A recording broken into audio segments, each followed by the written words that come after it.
A server confronted me in the men's room when I didn't tip him on top of the 18% minimum and wanted to fight me. Reddit, what is your most what the fuck customer service experience?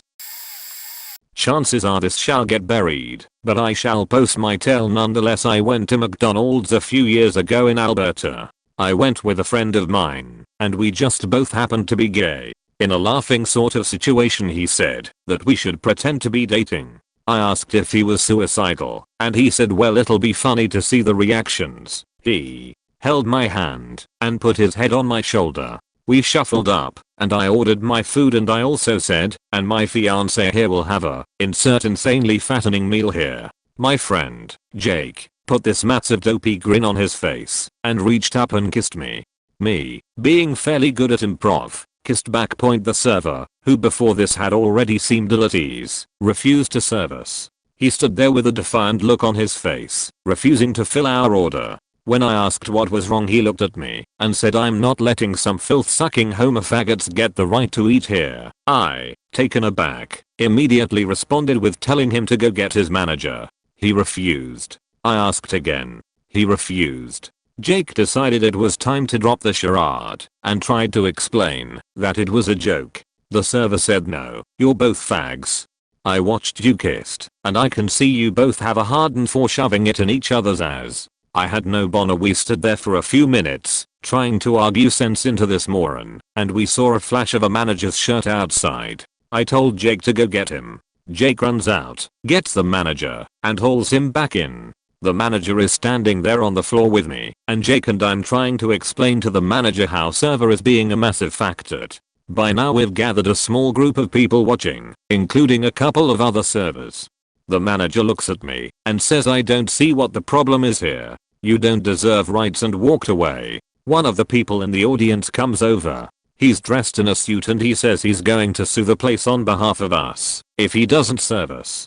The manager still refuses. The guy in the suit, who turns out to be a lawyer named Andrew, says that he needs to provide the owner's information anyway. We get the phone number of the guy who owns the place. He says he'll be right there and he arrives. He then proceeds to fire the server and the manager in front of us, as well as giving us free coupons and a free meal.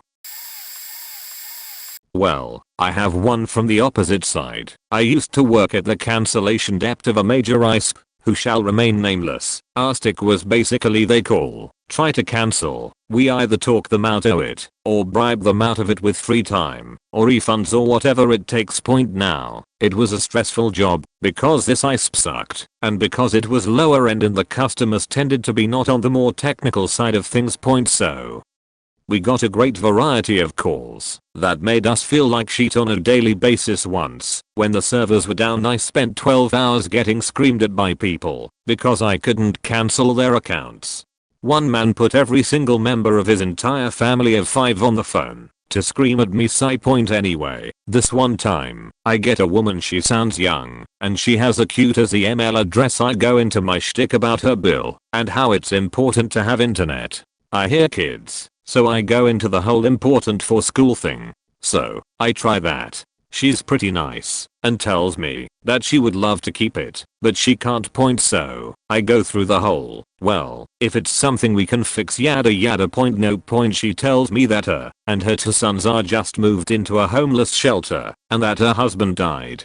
She really wants to keep the account, and she wants to desperately keep the email because she has a bunch of resumes out, but she can't even afford the $2 to keep the email account open. So, I put her on hold and go to cancel her account. I must have sat there for a few seconds thinking, just staring at her billing history. She had paid religiously. So I had an idea. I refunded her every single payment she had ever made. It took me a little while. And when I went back to the phone, I tried explaining to her that because of her financial trouble she was getting a refund. She didn't understand at first. I had to repeat myself a few times and then explain exactly what I had done. Her card had been cancelled because of non-payment, but I had just dumped several $100s in refunds into it. I had paid off her credit card. She wept, not just sobs or sniffles. Openly wept like a child. It got all emotional, thanking me and crying, and having her little kids say thank you. It was nice. TLDR, I made a woman in a homeless shelter cry. My parents and I decided to try a new trendy pizza place right around the corner from my apartment one night last month. We decided to sit outside because the weather was nice and they had a big patio and a side deck. Everyone working at this place had an attitude, from the hostess who seated us to the waitress taking our orders. They made us feel like a huge inconvenience, but we were hungry and had heard the pizza was good, so we tried to look past that. As soon as we are seated on the patio, the girl offers to lower the shades because the sun was setting and was directly in our line of sight. We say that would be great and a guy comes out and lowers the blinds for us. We order our drinks and look over the menu. Not even 5 minutes later, a young guy comes to our table incredibly pissed off that the blinds were lowered. In a very condescending manner, he tells us that he's going to have to raise the blinds because they trap heat in the patio, ultimately raising the patio temperature about 20 degrees. My dad politely tells him that the sun is in our eyes and that they really shouldn't offer to lower the shades if it's going to cause a problem. The guy snaps. He is incredibly disrespectful toward my father and goes on a tangent assuring us that the sun would set, and even going as far as to take his sunglasses off of his head and offering them to my dad. He's young, maybe 25, and treating us like we're imbeciles, saying that our request to lower the shades would make the other customers less comfortable. Whatever, they raise the blinds, and we question whether or not we'll stay to order food. We stay. Our drinks arrive, and we take a few more minutes to look over the menu. The waitress is nowhere to be found. We sit there in awkward silence trying to get past what had just happened. Other tables are seated, and the hostess offers to lower the shades for each table. We finish our drinks and the waitress still hasn't returned to take our order. We contemplate leaving, but she finally shows, and we order. The food came out cold, but one of the managers was walking around asking how everything was. I haven't seen the guy working there since TLDR. Entitled douche treats us like shit. Most likely got fired. Wow. I can in no way top yours. That shit is crazy. But here's mine. There's a Subway that recently opened right across the street from my house. I started eating $5 footlongs every day. It was glorious. Not only was it extremely convenient, but the service was better than any Subway I had ever been to, by far. Fast. The sandwiches were made great. The girls were talkative and flirty. There was one downside. The guy who worked most nights was a short, surly bastard who was always being an asshole or trying to intimidate you, which was pretty easy due to his bulk and full sleeve tattoos.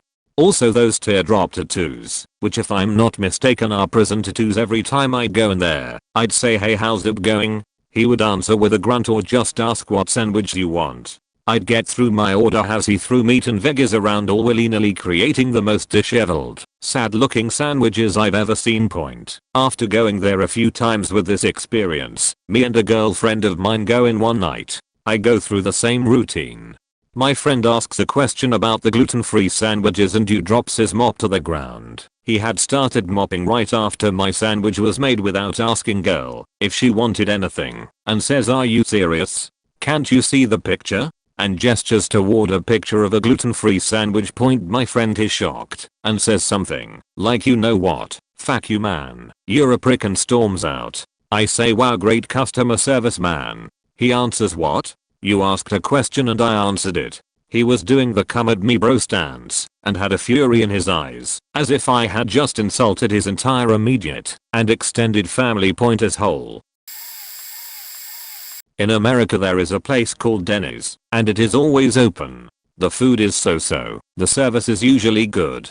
The breakfasts and treats are pretty good. My wife was very sick and in the hospital. One of those things where you spend days in the hospital just waiting to get better. I would stay with her after work until the hospital shooed me out a couple of hours after the end of visiting hours. Then I'd realize I'm tired and famished. Stop to grab a bite at the local burger place, then go home. Tonight was going to be different though. It was 9:30 and I wanted dinner. Denny's it was. I ordered the chicken fried steak with side veggies from the menu and got a soda and started reading a book as I waited for my order. The book was really good. 40 minutes later, I realized I didn't have my food. I called the waitress and asked how long it takes the chef to cook dinner, and she went to check. She returned with my food, a very cold chicken sandwich with fries. What the fuck? Okay, Apparently it's someone else's dinner. So I complained. She went back to the kitchen. A few minutes later I see her walking out the door and saying goodnight to the other servers. Another waitress comes to my table and asks me if I'm ready to give my order now. I've rarely been this mad in a restaurant. I was quietly furious and asked what the hell happened to my chicken fried steak. The new waitress didn't know, so we got the manager over. Apparently there had been a shift change. New waitress, new cook, me left between the cracks. So I told them, fine, I'll take my chicken fried steak dinner on the house. I'm sorry sir, said the manager. It's after 10 p.m. and we don't serve some dinner items after 10. It was on the menu. Yes, it is on our regular dinner menu. After 10 p.m. we use the late night menu. I ordered my chicken fried steak before 10, so I expect that for dinner. I'm sorry sir, but our day chef is gone. Our night chef isn't familiar with that item. That was it. I made a scene. I blew up and yelled at the manager. Then I left. TLDR, this happened to me a while back. My ex got arrested after taking my car without permission. My car was impounded and it was $250 to get it back. Needless to say, the entire situation made me fairly irritated. I arrived at the place to get my car, and as I walked into the building, my ex's mom called to try and find out more about what was going on and see if I needed help. I was inside, but I had not addressed any staff whatsoever, and it was obvious that the conversation I was having was with the person on the phone, not anyone in the building. On the phone I was explaining that I had just gotten there and I wasn't sure if they had my keys or if I needed to go to the jail and have them released to me if the ex hadn't given them up upon arrest. I'm sure I sounded irritated because I was. Cue the receptionist jumping all over my sheet, telling me that they know how to do their jobs and that I'm being rude and bitchy. I look over at her and explain that I'm sure they do. I'm on the phone and I'm sorry if she thought I was talking to her. She's having none of it and gets up and starts screaming in my face. I'm a pretty shy person until you bring my spit into my personal bubble. I tell her she's being inappropriate and absurd and I want to speak to her supervisor. So she screams for him to get out here and handle this stupid bitch, and he comes out and starts screaming at me to get out if I'm going to treat his staff like shit. I tried to explain that I hadn't even addressed her until she started screaming at me and that I needed to get my car out of their impound lot. He wouldn't listen. Long story short, I was 25 at the time and had to have my mother come help me get my car out of impound because the people who worked there were insane. I'd never experienced anything like that. They did have my keys though. My ex was smart enough to give those up at least. I had a weird one a few years ago. My wife and I and a couple of her brothers went out for coffee one evening. I had just gotten off work and hadn't eaten, so I took a look at the menu and ordered beef fragile, seasoned steak with onions and tomatoes on a torpedo bun, and my wife ordered a turtle cheesecake with her coffee. About 5 to 10 minutes after the waitress had taken our orders, another group of people sat down in the booth behind us. The same waitress came up, chatted with them, and grabbed their orders. After about 20 minutes, out comes the cheesecake that my wife ordered. No, wait, it's a cappuccino cheesecake. My wife called the waitress back and told her about it, and the waitress apologized and offered to bring her the proper one out, but my wife liked it well enough, so she said she'd just have the one that was brought to her. Another 15 to 20 minutes go by, and I'm still waiting for my meal, getting a little pissed off by this point when I spot the waitress coming our way. Plates in hand. Wait, plates. I was the only one who ordered. She walks by us and to the booth behind us and distributes the food. Now I'm getting really ticked. I hear the table behind me discussing their meals, and one of them asks another what he's eating, to which he replies, I don't know, but it's really good. Well, I thought, how the hell do you know what you ordered? Another 10 minutes go by and I'm about ready to leave when out comes the waitress, plate in hand. She said sit in front of me and asks if there's anything else I need. I look at the plate and back to her and say, this isn't what I ordered. I ordered a beef fragile. This is a beef tip. She looks at the plate, then quickly looks at the booth behind us. Yup, mystery guy who couldn't remember what he had ordered. He was chowing down on my fragility. Mistakes happen, and I'm pretty mellow, but when she said, well, can't you just eat this instead? I asked for the check and got up and went outside to wait for my wife before I totally lost it. To top it off, she tried to charge me for the beef dip. TLDR, I know I'm stupid and this is crazy, but you didn't order this, so eat it maybe. Edit. Wow. Thanks for the upvotes everyone. My what the fuck moment in customer service history. I had some money and personal items stolen out of my hotel room while vacationing in Mexico. The day we had to catch our flight was the day I noticed it had all gone missing. Some of the memorabilia I had bought for friends, along with $80 American and some expensive MacUp. I was 18 at the time, and I was absolutely devastated. The hotel refused to help in any way, and I know it had been there before breakfast and our room was cleaned. So I headed to the airport, sadly, completely bummed about an otherwise awesome trip. At the check-in at the airport, the guy asked why I was so glum, and I told him what happened. Without saying a word, the guy upgraded my plane ticket to a first-class ticket, free of charge. I was riding coach before that. I didn't realize what he had done. I glumly accepted my ticket and made my way to the boarding gate. While waiting for the plane, there was this incredibly rude woman who glared at the entire time for no apparent reason. I asked her for the time, and she scoffed at me and took another seat. I could hear her criticizing what I was wearing and how trashy she thought I looked.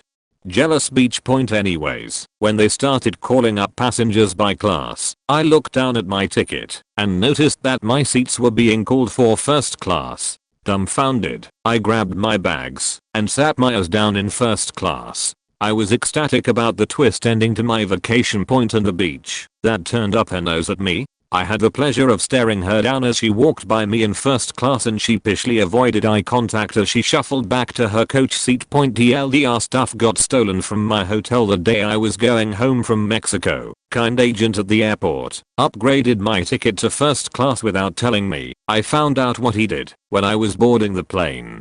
Edit. For those of you wondering, this happened 6 years ago, and the guy was working for Alaskan Airlines. I'm sure if I would have written the airline to thank him, he could have possibly gotten fired, as upgrading a passenger to first class at no charge for no reason could cost him his job. Either way, I thank him from the bottom of my heart of single-handedly making my trip turn out okay in the end. Edit 2. I realize now that apparently upgrading classes for free is normal. I guess I thought, since he didn't say anything about it, he would have gotten in trouble for it. Maybe 10 years back, a new Mountain Mike's pizzeria opened in my town. Since it's a really small town, my family got excited for a new restaurant, so we went in just a few days after they opened. The 4 of us sat down and were helped right away. Ordered a large pepperoni pizza and drinks. Pretty simple. Our drinks come in a timely fashion. Our pizza did not. We waited. We are generally all pretty patient and understanding for an hour before we snagged a server to ask about our pizza. There were very few people in the restaurant, and most of the servers were sort of milling around, sweeping and wiping clean tables and other busy work. The guy apologized for the wait and said he'd go check on it for us. He came back out and said they were very sorry, but it would be another 30 minutes on the pizza. No explanation, but we figured maybe they'd forgotten to put it in. We gave them the benefit of the doubt, since they'd just opened. We waited another 45 minutes, and no pizza came. Called a server again. He told us he was very sorry, and he would go check on that for us. He came back out with a black disc that wasn't even recognizable as a pizza. It was a giant charcoal brick. Parts of it were actually smoking. He put it on the table and told us to enjoy our pizza, and that they were sorry again about the wait, but that they forgot it in the oven. The first time we ordered it. So my dad finally had enough and very politely told the guy thanks but no thanks. We wouldn't be eating this pizza and we would probably not be returning unless we heard that their service had improved. We stood up to leave and the guy bolted for the back room. Out came the manager. He asked us what the problem was. My dad told him that we waited nearly 2 hours to be served a pizza that had been in the oven for just as long. He showed it to the manager. It was literally inedible. The manager shrugged and said, I don't see anything wrong here, sir, except that you're trying to leave without paying for your meal. The manager ordered employees to stand at every exit to ensure that we couldn't leave. My dad still refused to pay and suggested that the manager let us leave or he would call the police. So the manager called the cops, saying there was an indignant customer in the restaurant. The cops showed up and asked what the problem is. Manager said, we won't pay for our pizza. My dad said the manager wouldn't let us leave, but the guy denied it. Cops scoffed at the manager, walked us out of the restaurant, and we've never eaten there since. This is a throwaway account, so I can post this, but it's a funny story that I tell at parties. So I started out in the real estate industry, doing deals here and there, until I had enough savings to buy my first restaurant. The restaurant was well established in the Seattle area, and I do still own it along with a couple others now. I try to treat my employees with as much respect as I can, and I do try to keep the pay high enough so that employees can actually afford to eat in my restaurants, as they are somewhat expensive and higher end. Now keep in mind that I'm a relatively absentee owner now, because the restaurants are owned by a corporation that I head, so I have no idea who a lot of the employees are. I know most of the managers, but the turnover rate for the servers is relatively high, as most are college students. Needless to say, I don't get to know them very well. One day, I decided to do some undercover management, where I go through and judge the service and the quality of how the servers help the customers and the clientele. I took my wife into one of the restaurants so we could grab some dinner and observe the employees and management. Well, the service was awful and I was sorely disappointed. Toward the end of the dinner, I got the bill and paid it, but didn't tip very much, roughly about 5%, thinking that would get the message across. Instead of the server getting the message, he followed me out to the parking lot. He confronted me, telling me I was a piece of shit and that the fuckhead owner of the restaurant doesn't pay him much. Laughing internally, I apologized and asked, how much does he pay you? It must be pretty bad. Wages for a server at this restaurant are roughly $15 an hour plus tips. Again, I try to pay enough so that the servers can actually afford to eat in my restaurants. He told me he was only getting paid minimum wage, which I did check on to make sure the management wasn't stiffing him. His entire story was bullshit, but I entertained it. The next day, I called the manager to set up a meeting with the server in question. The manager knew who I was, but wasn't working the night prior when I had dinner there. I showed up to the meeting and walked into the room where he and the manager were assembled. Keep in mind, I told the manager to not tell the server who I was. I walked into the room and saw the server's face fill with contempt and anger. The server immediately said, "This fucking guy again." He looked at me and said, "What do you want? To rip me off again? I already know you can't tip worth crap." I laughed, and the manager asked the server if he knew who I was. The server said, "Yeah, one of my customers from last night that treated me like crap and tipped like crap." Now, I was a little hard on him the night prior because I wanted to see how he would handle different situations.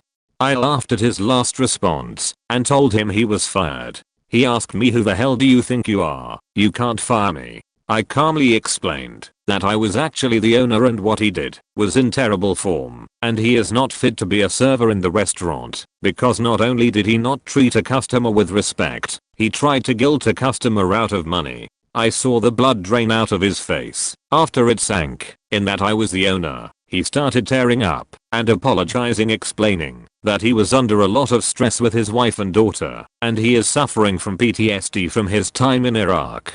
Come to find out, he didn't actually have a daughter, nor was he in the military. TLDR, I'm the owner of a restaurant that went incognito of my restaurant and busted one of my servers for trying to guilt me into giving him a better tip in the parking lot. Edit. Have had a lot of people asking for business advice, more so than asking for work. This is impressive because I'm a huge fan of wealth building techniques and business ownership. With that said, I'm more than happy to provide advice for your business, but keep in mind that I don't have much context into your brand/products, nor do I know your financial situation or the sub-market that you are in either. Needless to say, I'm not wholly qualified to speak directly to you regarding your business. Edit 2. If you're looking for a good book for wealth building, I would start with The Richest Man in Babylon. It's fantastic and I'd give it credit for a lot of my success. I would recommend staying away from anything by Donald Trump though. Hate to cast aspersions on the guy, but he really is garbage.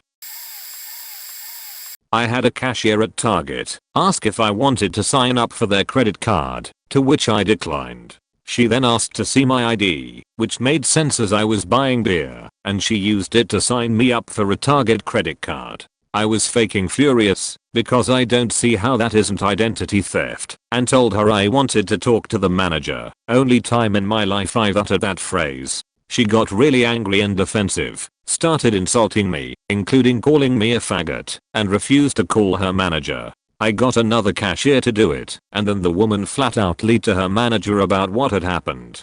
It was at that moment I discovered I had no telekinetic abilities, because if I had, she surely would have exploded. The manager assured me the woman would be fired, and gave me a lot of gift cards. To make up for it, since I now had to go through the whole process of cancelling a credit card point, I went back about a month later to use some of the gift card value, and I saw that goddamned woman still working there. I said something shitty to the manager, left, and sold the cards on Craigslist. Point I'll never shop at Target again. Point edit. To address some, I don't know anything about the SSN stuff.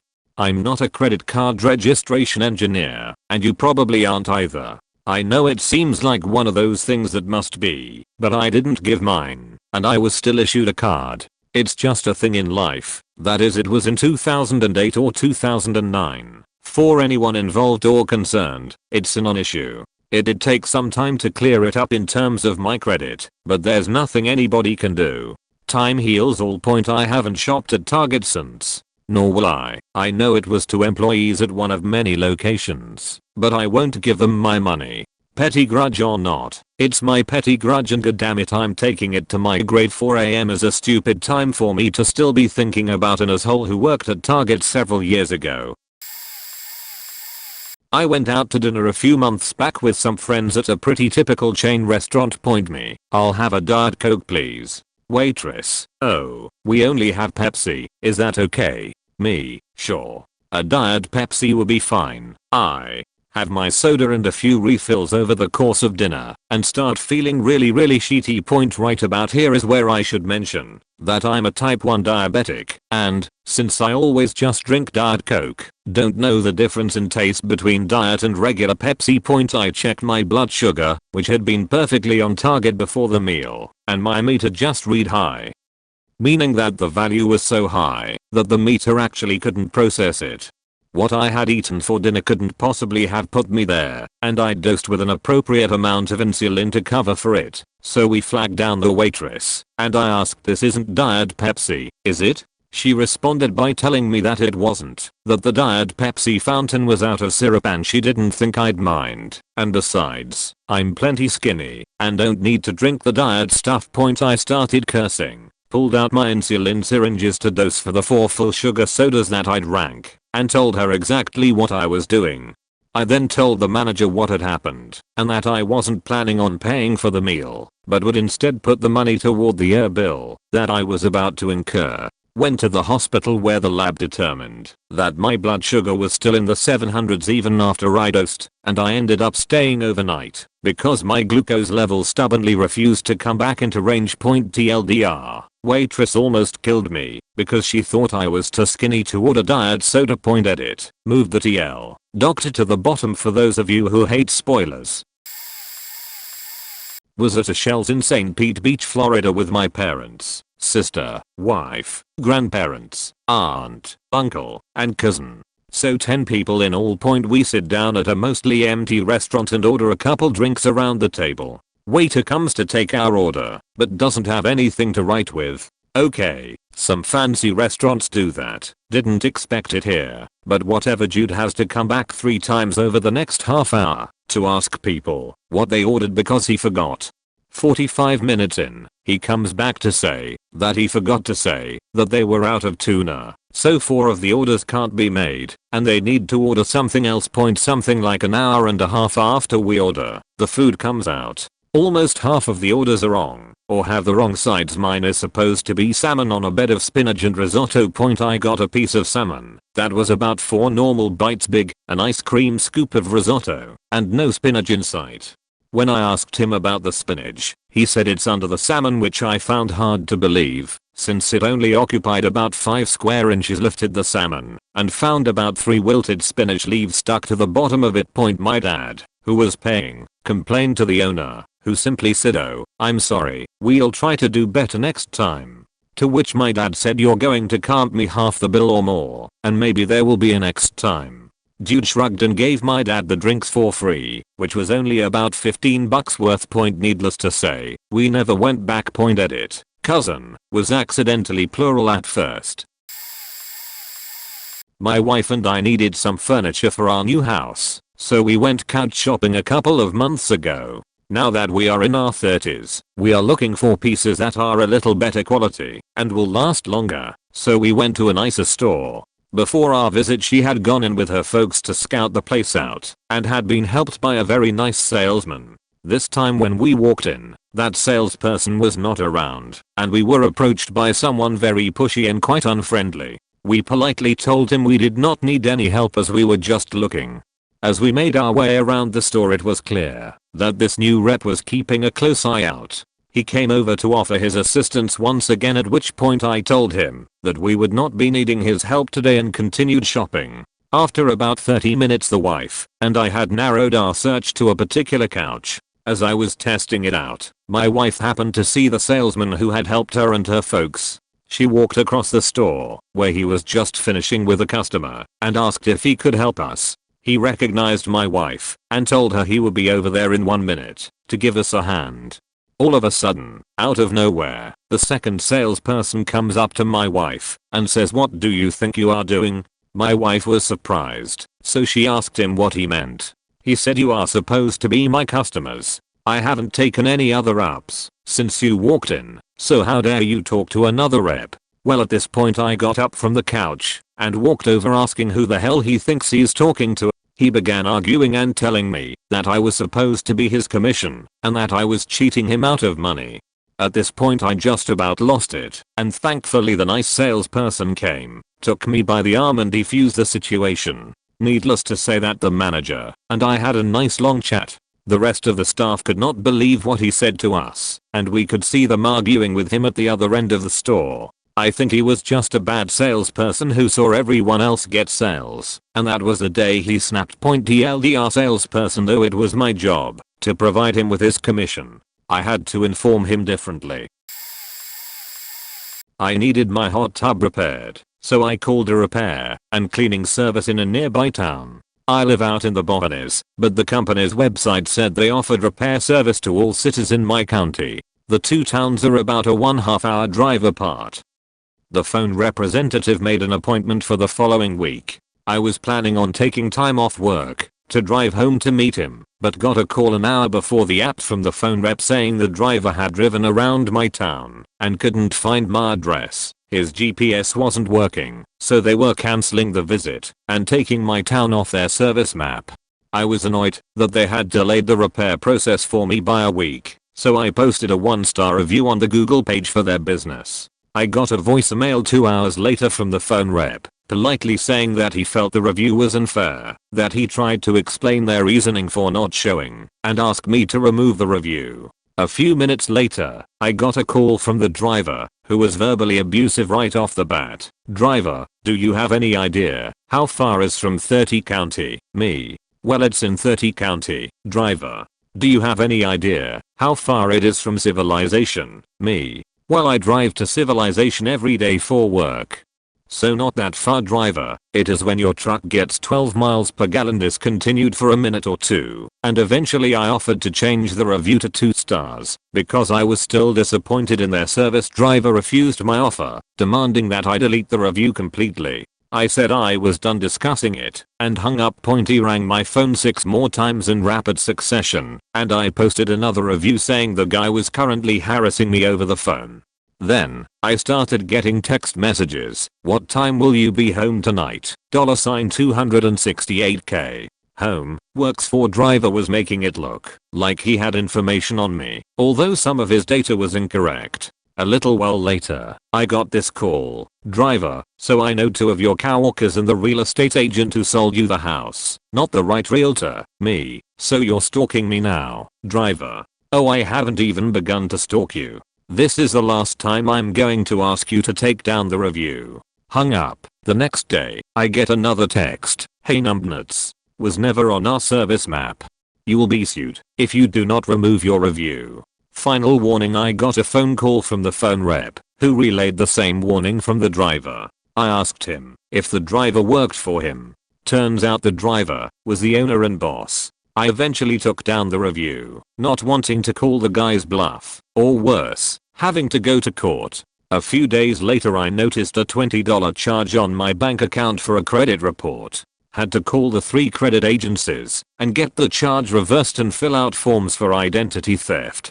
I looked on the BBB website and a few other websites and found that this guy makes a regular habit of running a credit report on anyone he has conflicts with and often puts a mechanic's lien on houses he's worked at that had any sort of conflict point. Now I do a thorough Yelp/Google/BBB check on any business before doing business with them. TLDR. Pool repairman did a terrible job of keeping an appointment he made. I posted a negative review on Google and he intimidated me into removing it.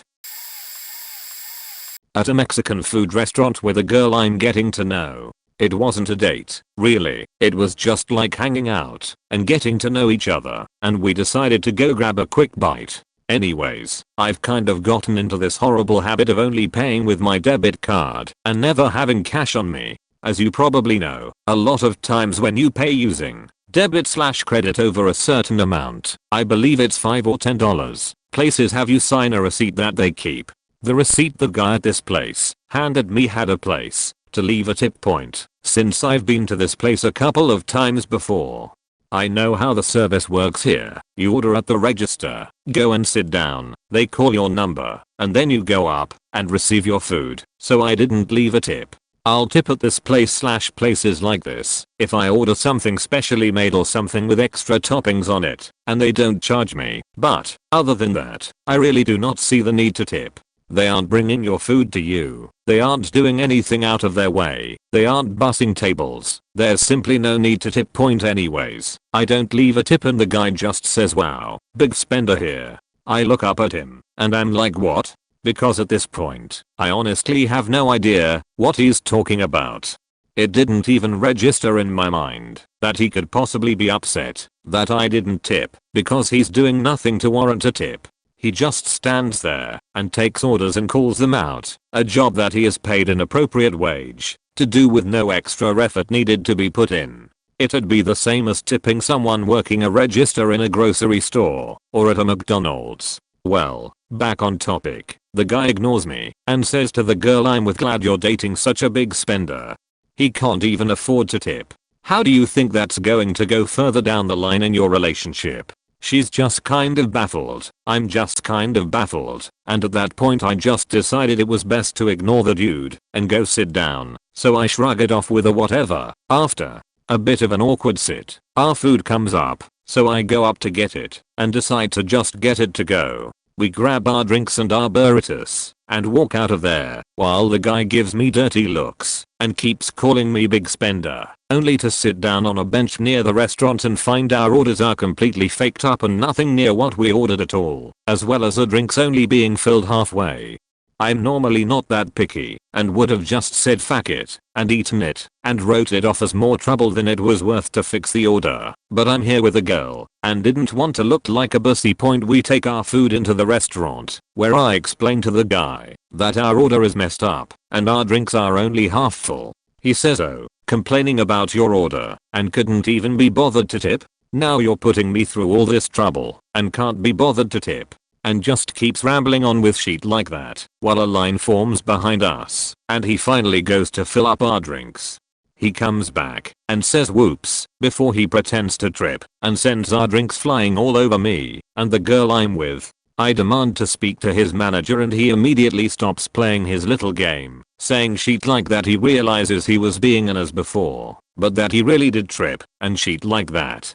basically saying anything to beg us not to talk to his manager and even offers us our money back on the order. But I refuse and keep demanding to talk to his manager until the cook in the back finally hears what's going on and goes to get him.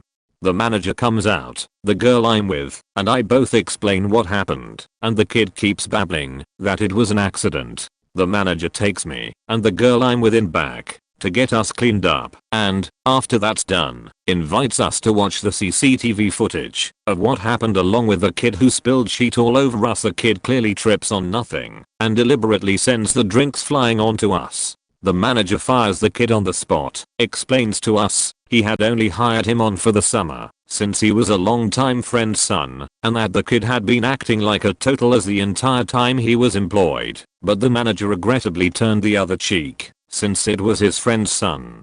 The manager was a really nice guy and paid for our meal as well as gave us a card each that gave us 10 free meals at his restaurant. He even went in the kitchen and cooked our orders himself, gave us them in to-go bags, and paid for a cab we had walked to take us back to my place so we wouldn't have to walk home in sticky clothes. TLDR, kid is a dick because I didn't tip him, deliberately spills sodas on me and the girl I was pseudo dating, then gets fired, and the manager does an awesome job of making it up to us. Perfect forecast for kid's birthday. Grilling. Sunny skies when the food goes on the grills, but suddenly it's hailing. One of the grills is knocked over and the other is filling up with water. More or less we ended up ordering pizza. They messed up all of 4 extra large pizzas. One was supposed to have no cheese, just sauce and pepperoni. They didn't include the pepperoni, so it's just sauce on a crust. One was supposed to be supreme. Again, no pepperoni. One was supposed to be a cheese pizza. They did not include sauce. One was supposed to be plain pepperoni. They did include pepperoni, but made it a medium rather than extra large. Felt bad for the driver who had to deliver in a hailstorm, and he was really nice. He was the one who had taken the order, and I made an offhand comment about the birthday party, and he brought the kid one of their birthday hats that they give to people who have their parties in the store. He carried everything in for us, had a bag of napkins and parmesan, gave him $100 for a $70 order, told him to keep the spare as a tip. Despite his great service, the person who made the pizzas had of course faked up. After the pizza guy brought things in, I didn't even look at them. Took the spare moment when everyone was going to be eating to go deal with the grills outside. Come back in 5 minutes later, see that the order was messed up. No one had realized it. They were eating anyway. I called the place regardless, and they sent someone out. It was a different guy than the first time, and this one was a complete dick. He claimed to be the manager.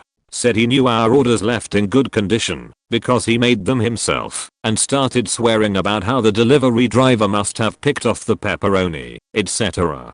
I asked how the delivery driver magically made one to sizes too small, removed the sauce from another, etc. The guy basically ignored me and starts talking to one of the guests, a guy in his 40s. I was like, hello, I ordered and I paid. This guy is just a guest here trying to enjoy the party. The guy goes on for like 10 minutes about how it's the delivery driver's fault, then bragged about how he personally has never messed up a single pizza. I said that regardless of whose fault it was, all 4 of our pizzas were messed up. He said that they would give us credit for a replacement pizza for the only one that no one had taken a slice out of, the one that was just sauce on crust. Offered me a $10 credit. I said that, since I paid $16 for the pizza, I'd rather have either a new pizza or $16 credit, etc. He said he didn't feel that $16 was appropriate compensation, since we did get a pizza, it was just missing some toppings. This went on for a while. Eventually I told the guy to leave, called and asked to talk to the real manager. The rest of the story is uninteresting, because he made me feel less angsty, and wasn't a total shat. My wife, girlfriend at the time, went to a restaurant one night, and since it was a Saturday night on the edge of downtown, it was pretty busy. We ask for a table for 2, and are seated after a short wait. They lead us to a table that is next to the kitchen door and a busboy station, so dirty dishes were continually piled up behind me. This table is also situated behind a pillar, so we are visually cut off from the rest of the restaurant. We order some drinks. 20 minutes go by. They never come. The manager is walking by asking other tables how they're doing. We grab her attention and explain the missing drinks and my waitress. The manager asks for the waitress's name. I reply that I don't know her name. I don't recall seeing a name tag. She says nothing, but gives me the one eyebrow raised look of suspicion usually reserved for when little kids tell you lame fibs. She leaves to find our waitress and never returns. We finally order from another passing waiter, as it's late enough now. We are hungry and we take our chances. Lo and behold, our food comes, but still no drinks. While we're eating, the original Maya waitress walks up, points to her name tag and says Beth. My name is Beth and walks away. My lady and I exchange puzzled glances and continue to eat. When Beth brings us the check, I ask to see the manager. Beth says why? What are you going to say? I tell her that I want to let the manager know that the service here is far below adequate. We were stuck in the corner and ignored. I remind her about the drinks that never arrived, and she just adopts the attitude of a snarky teenager, huffing and eye-rolling. Get me the manager now please. Alright, I'll see if she'll come over, promises Beth. After 15 minutes, the manager arrives. The first thing out of her mouth, why don't you like Beth? I snap, but compose myself quickly. I explain that we were ignored for the past 90 minutes and this has nothing to do with liking or not liking anybody. Hell, we hardly even met Beth. I explain that I'm not trying to scam a meal. We ordered the food and ate the food. So I intended to pay, but I would not be returning, and would tell others to steer clear of this place. Ignored? Cried the manager incredulously. This is a date table. We find that young couples like to be off by themselves and not be bothered. Now how about I give you a voucher for a free dessert next time you come in? Next time. Says me. You think there's gonna be a next time? At this point, my wife, silent until now, says you could give us free dessert right now. The manager furrows her brow and says well, if I gave it to you now, then I know you wouldn't come back. I paid the bill, left the ol' 1 penny tip, you know, to make a statement, and visit the little boy's room. On the way out of the restaurant, Beth brushes by us and mumbles, thanks for the tip, cheap ass. That place closed about 6 months later. TLDR Beth needs a new line of work. This happened a few years ago to me and my fiance and our friends. I worked at an Indian restaurant with one of my lady's best friends. The owners of the restaurant had just opened a new Mexican place, so we all decided to go. It had been open about a week, so it would have been understandable if the food and service weren't out of this world, but what we got was amazing. In our group there's 7 or 8 of us. Next to us is a group of clearly well-to-do people, maybe 6 or so. Our server has only the 2 tables. This is what follows next. Our server gets our drink order, doesn't bring them for 20 minutes, takes our food order, that doesn't come for nearly 2 hours. Meanwhile, the rich people next to us get the best service I've ever seen. She was clearly just ignoring us and pegging us as cheap college kids. All of us worked in restaurants. Finally our food comes, and all the orders are wrong. No one got correct food. One girl didn't even get her meal until we were about to walk out the door. Oh, also our drinks never got refilled once. So after a while of this, we get a manager who looks blankly at me and walks away without saying a word. Finally we get someone else to come talk to us. We explain everything to her. Lastly, we drop the owners' names, saying we work for him and will be telling him everything that happens. The general manager's face goes slate white. So knows they're faked. After all of this, we just wanna leave. They gave up half off the entire meal. Then the server comes up to us and says my bad guys. That all we got in a form of an apology. We left her a tip of about 3 cents. On our way out the hostesses are all smiles and asking us how the meal was. I turned to this girl, who was clearly unaware of what happened, and just go it was faking terrible, and I grabbed a giant handful of peppermints and walked out. Dell customer service was completely screwing with me a few months ago. It was an awful experience. Warning, really long. Back in December or so, my sister accidentally bumped into my computer and it just died. My brother took a look at it and said that it would cost a bit of money to replace the parts, and it was already kinda rolled, so we decided to just get a new desktop. There was a new Alienware model coming out in February, so my brother suggested I wait till then, so I ordered and went 2 months without a desktop. It finally comes when I'm in class, so my brother sets it all up for me. I get home and I'm super excited to try it out, and it keeps randomly shutting down. Whenever it switched graphics cards, the computer would just turn off, and we couldn't figure out why, but we suspected that it was a hardware issue rather than software. The next day, I called Dell tech support. After an hour or so on the phone, the tech support person agrees that it's a hardware issue and tells me she'll call back the next day. Next day passes and I get no call, so I just call customer service. They already said it's a hardware problem, so I just want to return it to them and get a new one. It's well within warranty. I call up the number one find online for returns and give my info, and they say they have to transfer me. Fine. I get transferred, give my info, and explain I want to return, and they transfer me again, and again, and again. I'm transferred 7 freaking times until I say, look, I keep getting transferred and this is going nowhere. I just want to return this broken computer and get a new one. Can you please do that? And the person apologizes, gives me a code that I write down, and transfers me again. After that last transfer, I ask, I just want to return this computer. Can you do that?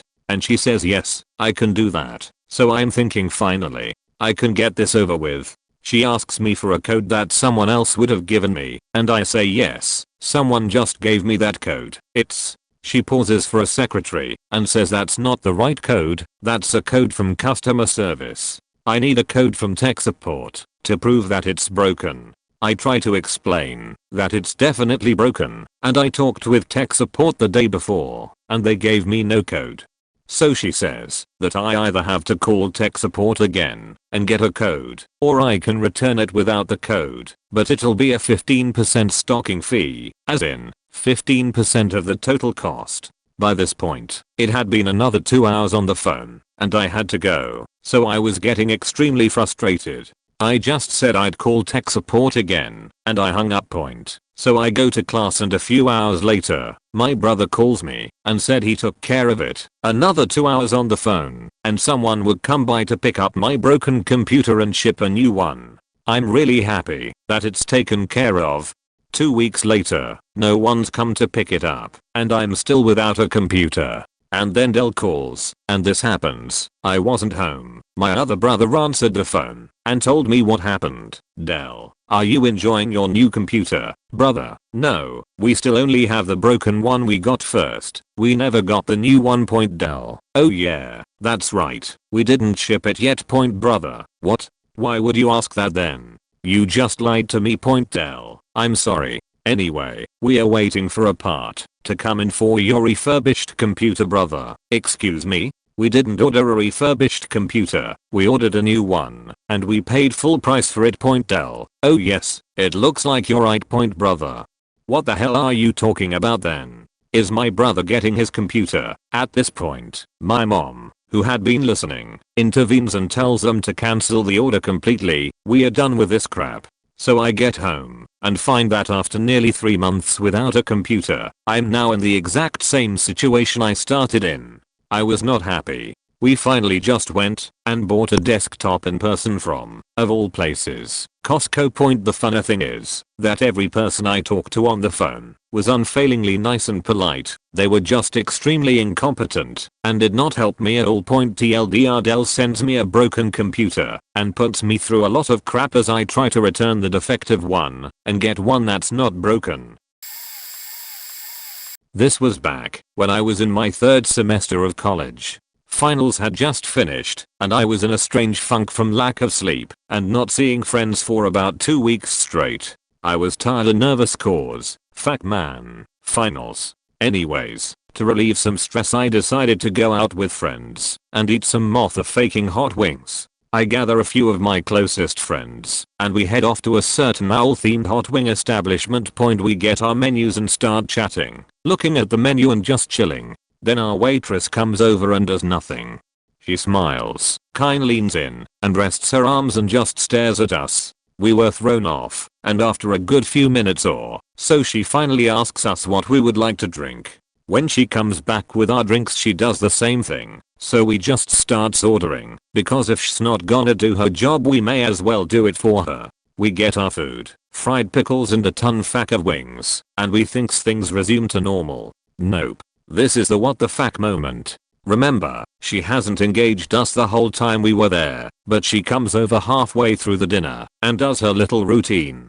Smiles, leans, stare. Then she looks me right in the eyes and eats one of the fried pickles. Looks over to my friend and again eats another one. She then giggles and leaves a table full of mortified customers. We just stopped eating at that point, ask for the bill and leave no tip. While we are trying to scramble away I must have pocketed her pen when I signed the receipt. Some fat asshole regular customer comes outside and asks for her pen. We give it back and he says something along the lines of guess kids these days don't know how to tip.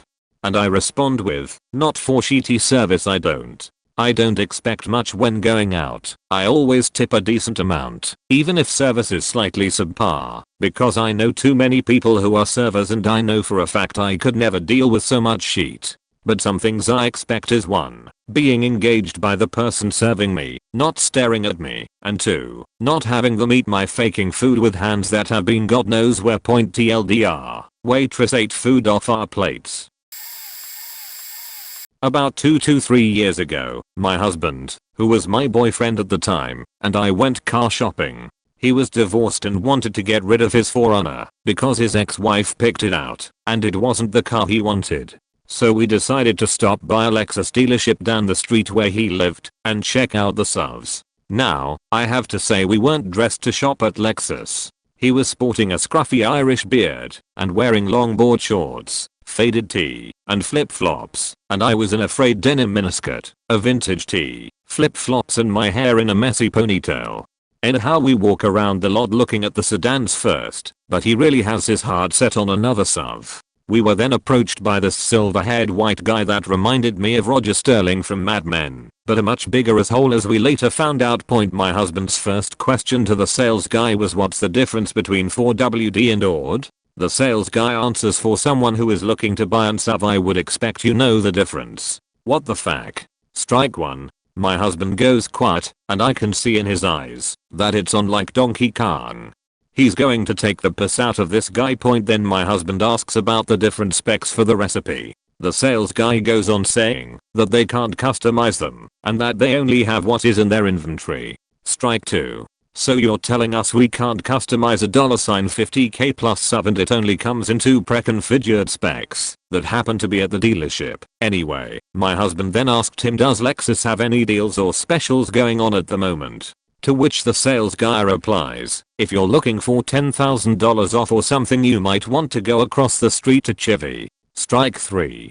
At this point I just want to get out of there. I only know it's going to blow up at some point, and when it does, it's going to be bad. We end up getting into a baby blue colored recipe, and as we leave the dealership and turn the corner, a conversation ensues between my husband and the sales guy. Sales guy, I'm sorry if I'm being a little testy, but I've had people come in who waste my time looking, and don't even buy. Husband, do I look like I can't afford to buy this car? Sales guy, no, it's just that I'm tired of people walking in and wasting my time. Me sitting in the backseat curled up hoping the sales guy doesn't go postal and crash us into a postal house. Husband, in his crispest native Irish accent, turn the faking car around. I don't want to deal with you anymore. Most awkward silence ever. We got back to the dealership where my husband spoke with the general manager. He ended up assigning us to a different salesperson, but in the end, he decided not to give the place his business.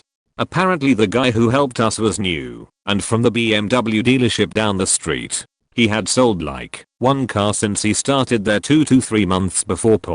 So the husband called the dealer that sold him his 4Runner up in Corvallis, Oregon, and managed to get in recipe with the luxury package for less than what Stevens Creek Lexus would have charged us. Sure, he had to pay the sales tax once he registered the car in CA, but he didn't mind. It was about spiting the dummers who gave him terrible customer service.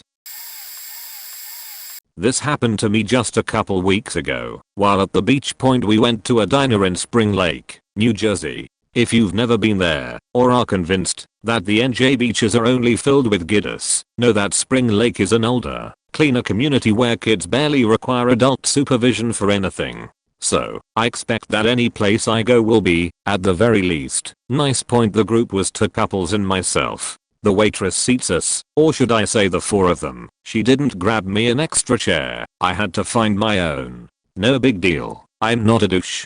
She then goes around the table, getting drink orders, and proceeds to ignore me. I'm hungover and all I want is water, but I'll suffer a little longer I guess because, like I said, I'm not a douche. But then I got testy. She took over 10 minutes to get 2 waters and 2 coffees for the table. Keep in mind the place was mostly empty. She finally comes back and asks what we'd like to eat, addressing the person to my right first. Engage douche. I jump in and say yes, I'd like to order, but a drink first would be nice, if you don't mind.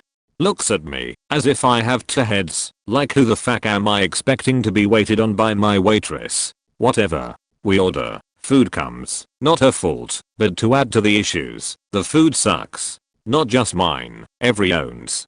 Can't even eat my toast because it's stale. My friend never gets his juice that was supposed to be included. We ask for more butter for our dry toast. She brings 2 little ones. My female friend asks for a side of bacon. It never comes. Thank God there weren't 6 of us to mandate 18% gratuity, because she got 0%. I've worked in food service, and that was not service. It was a nightmare. I once went to a bar with a couple friends and my ex-boyfriend that also served atomic wings. I can't eat spicy food, so I ordered the mild wings. When they came, they looked suspiciously red, so I asked my ex to taste them and make sure they were mild. Sure enough, they were spicy. We call the bartender over and tell her the wings are too spicy, and she insists that she can't change the order and that we have to pay for them because my ex took a bite. I start insisting I ordered mild and can't handle spice and ask why they're so hot. The bartender says, no, these are medium, you ordered medium. We proceeded to argue about what I had ordered and she refused to refund us or switch them for mild. At one point, she said something along the lines of, shut the fuck up, beach. And my friends and I all got up and walked out in unison. She and the bouncer then chased us around the block twice screaming at us to pay our bill, and at one point we managed to flag down a cab. There happened to be a cop car on the corner, and they flagged it down and had it chase the cab. The cops pull us out. We explain the entire situation with the bartender and bouncer standing behind them looking smug. The cops tell us that in these situations we should call them to handle it instead of walking out, so that we can't be charged for theft of service, but then send us on our way. The look of pure rage on the bartender's face when she realized we were getting back into the cab unscathed was priceless. Copper pasta from my wife's Yelp.com review of this Ethiopian place we went to. Since we never even ate here, I'd love to give 0 stars, so one will have to do. Here is our experience on 12/22 at Mimosa Point. I went in with 3 people, one of which being my husband. There was a table with a party of 8 waiting for food. As it appeared they had placed orders and the waitress seated us down and gave us 3 menus for 4 people. I went to look for a restroom with a friend and asked the waitress where it was. I should mention that the restroom is located in the kitchen and you have to pass through it to use, and never would have found it unless told where it is. When both of us came back and sat down, we started to discuss what to order. There was another group of 4 that came in and sat after us. After deciding my husband tried to go to the restroom, the waitress tried to tell my husband that he can't use the restroom and instructed him to return to his table for whatever reason unknown to us. As he sat back down, I saw a lady from the table that got seated after us going through the kitchen and go to the restroom. Soon after, the waitress came and more or less kicked us out.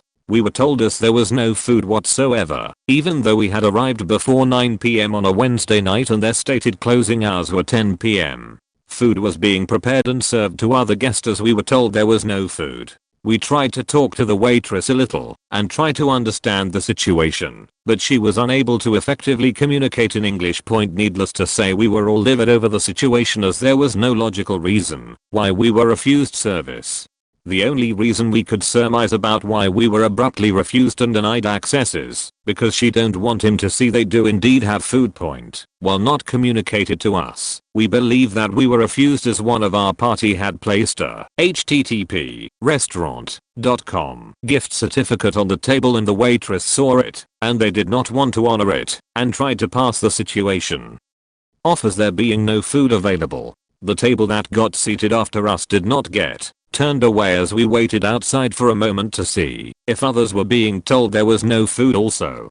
If the restaurant does not have a working relationship with http restaurant.com and does not want to honor the gift certificate, it should have been stated, as we would have gladly eaten there anyways, since we made the trip out just to come to this restaurant. If they wanted to shut down the kitchen early, they should not have seated us. This is the worst restaurant experience I have ever had, and I cannot recommend this restaurant regardless of any reviews about how good the food is, due to the outright refusal of service with no legitimate reason behind it. This is out of order, but I used to write restaurant reviews for my friend who ran a local publication, so this is relevant later in the story. I once ordered pizza and a bunch of other stuff like baklava, falafel and fries for a group of friends I had over at my house. We were watching Battlestar Galactica and doing some considerable drinking. So the pizza arrives. I pay the driver and tip extra as usual, only to realize a few minutes after he leaves that there are a few strands of long black hair on the pizza.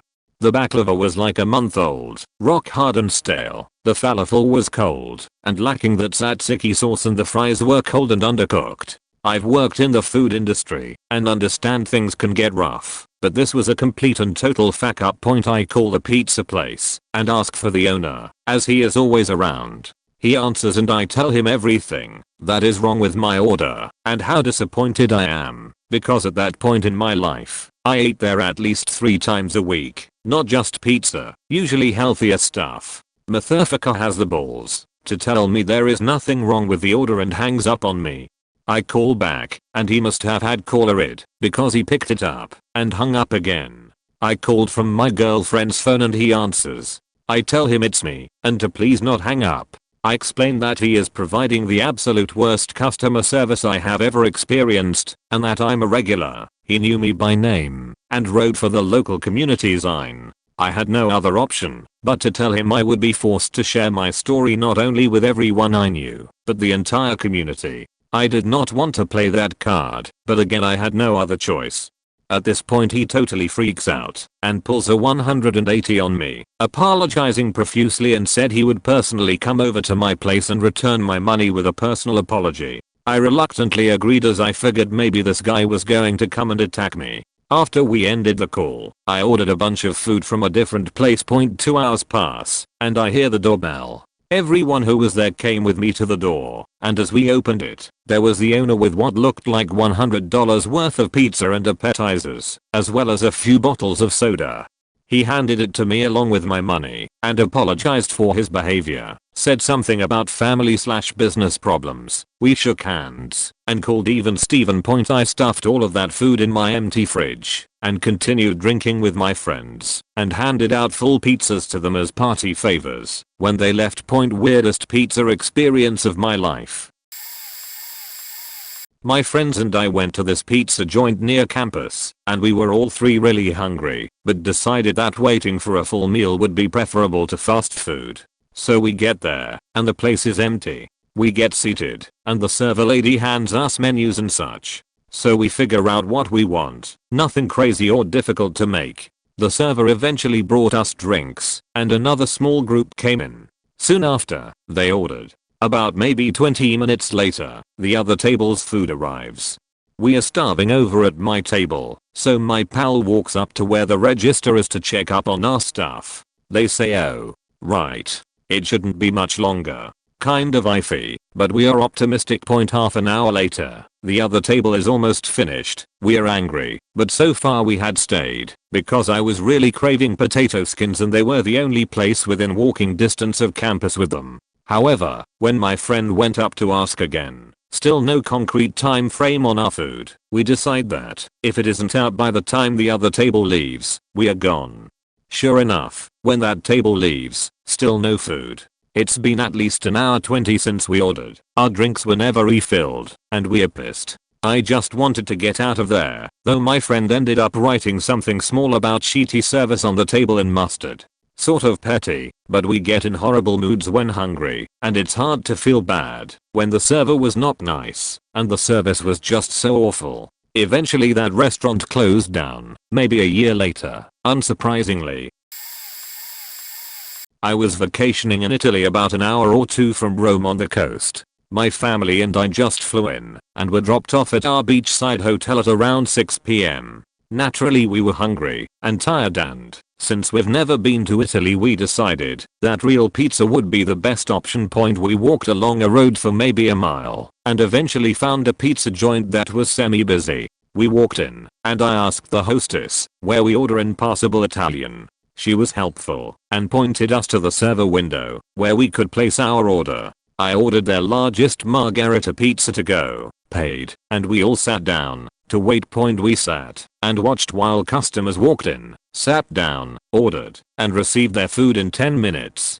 We were there for nearly an hour. Pizzaless, I approached the window to ask what was going on, and they gave me the cold shoulder. When I finally got someone's attention, they fucking exploded on me. I reached a decent level in high school Spanish, which made learning some Italian for this trip easier, so I could understand a little of what they were saying, which basically translated to idiot tourists point. That really didn't bother me, since as an American in Southern California I've grown accustomed to both annoying tourists and people disliking me for no real reason. What did bother me was how they took our money and had us sit there on uncomfortable wooden benches for an hour and then yelled at us when I asked why. The whole fiasco ended up with us being flagged down by a group of Italian Americans at the restaurant, who let the 5 of us join them. When we asked if we should give them some money, they told us it was alright. They also cussed out the now fuming kitchen staff. Turns out they were on the cruise we were taking, and we ended up having a great time. I still keep in contact with one of the sons. TLDR, Italians being major dicks to tourists. Hopefully someone can see this, because I was infuriated for days. 3 weeks ago I was going through the process of buying my first car. At first I was intent on buying used from a private owner, but as I discovered anything worth buying privately is bought before you can even contact the seller. So I resigned to trying a used car dealership. I went to an Nissan dealership near home. The salesman who helped us was a typical used car salesman, trying too hard to make the sale and giving reasons like because it's a Nissan for statements like the car having better gas mileage and not breaking down. Typical bullshit, but he was nice enough and things were moving along. That Monday we were there for about 4 hours in total, looking at the car, Nissan Sentra, and putting down a refundable deposit so we could take it to a mechanic to get it checked out and make sure it was intact. They offered to drive it over to our mechanic the next day. Great, sounds good. Before we left, the manager agreed to a $1,000 discount that had just ended the day before because the $9,500 they were asking was out of my price range. We agreed to a total price, after taxes, of $9,195 after taxes and a $100 dealership charge. I was very happy to have a price set and be essentially done pending an inspection. Wednesday we come back with a clean bill of health from the mechanic and a cashier's check for $9,195. They make us wait there for the manager, used car salesman tactics and all that BS. My father and I were getting annoyed at waiting, so we sped the process along by being a bit aggressive. The salesperson offers to charge the amount we were paying for in credit card now while we are waiting. Great. We finally get in to sign the paperwork, and the manager puts a bill in front of us that says $10,500. We tell him he must have the wrong contract. We had in non-formal writing that the final price would be $9,195. He says no, there's an additional $1,000 dealership fee that the salesman must have told us about, and proceeds to call me a liar when I'm telling him the salesman did no such thing, along with a couple optional add-ons. Except the optional things were not opt-in, but opt-out and hidden in the bill with no prior warning. We were visibly and verbally angry at this point and told the manager to leave while we discussed these new problems. We crossed off everything that we were not told about and wrote on the bill the final price of $9,200 and left saying if the car wouldn't be sold at that price, we were done and would like a refund and our information shredded. They basically told us to fuck off and we left.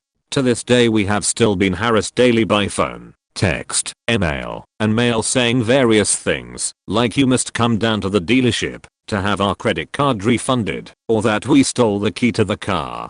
We have threatened legal action if any more contact was made, and that has stopped personal contact, but I still receive deals and promotions emails daily from them, and the refund was never issued. We had to explain the charge to the bank to get the refund. I will never ever buy a Nissan in my life and will urge everyone I know to never buy a Nissan either after getting shafted by this dealership and corporate who has not helped at all. TLDR, Nissan dealer adds $1,400 to the final price at the moment of signing the bill, then harasses our family and refuses to refund partially paid charge. Only one bad service really stands out in my mind. I was with my now ex-husband at a friend Liz for dinner. It was a weeknight, around 9ish, and the restaurant was pretty empty. For the record, this place ran like a diner and was open 24/7. We had been there that late before, and there's usually a trickle of people all night. They seemed light on staff, which was to be expected, and it was the manager who was seating people. We were sat and then ignored for a full 10 minutes. Our waitress never stopped at our table, although the tables on either side of us had customers, and she stopped at both to just chat. She wasn't busy, she wasn't delivering food, so we wondered what the holdup was. We tried to get her attention, but she gave us a dirty look and didn't stop at our table. At this point we were annoyed, but not mad yet. The anger came when two more parties were seated, and the waitress went straight over to them. So my ex got up and went over to the manager, who wasn't very happy about the service. She had the waitress came over finally. She made the excuse that she thought the manager had taken our drink order, and she said we didn't look ready to order. Bullshit. She was clearly mad that she was at our table. We were hungry, and not a lot of places were open that late, and we didn't want fast food. So we placed our orders. The busboy/food runner brought us our drinks, and we were ignored again. We didn't order anything complicated, so when a half an hour went by and we saw tables sat after us getting their food and our waitress ignoring us again, we got up and snagged the manager again. She checked on our ticket, but apparently it had never made it to the kitchen.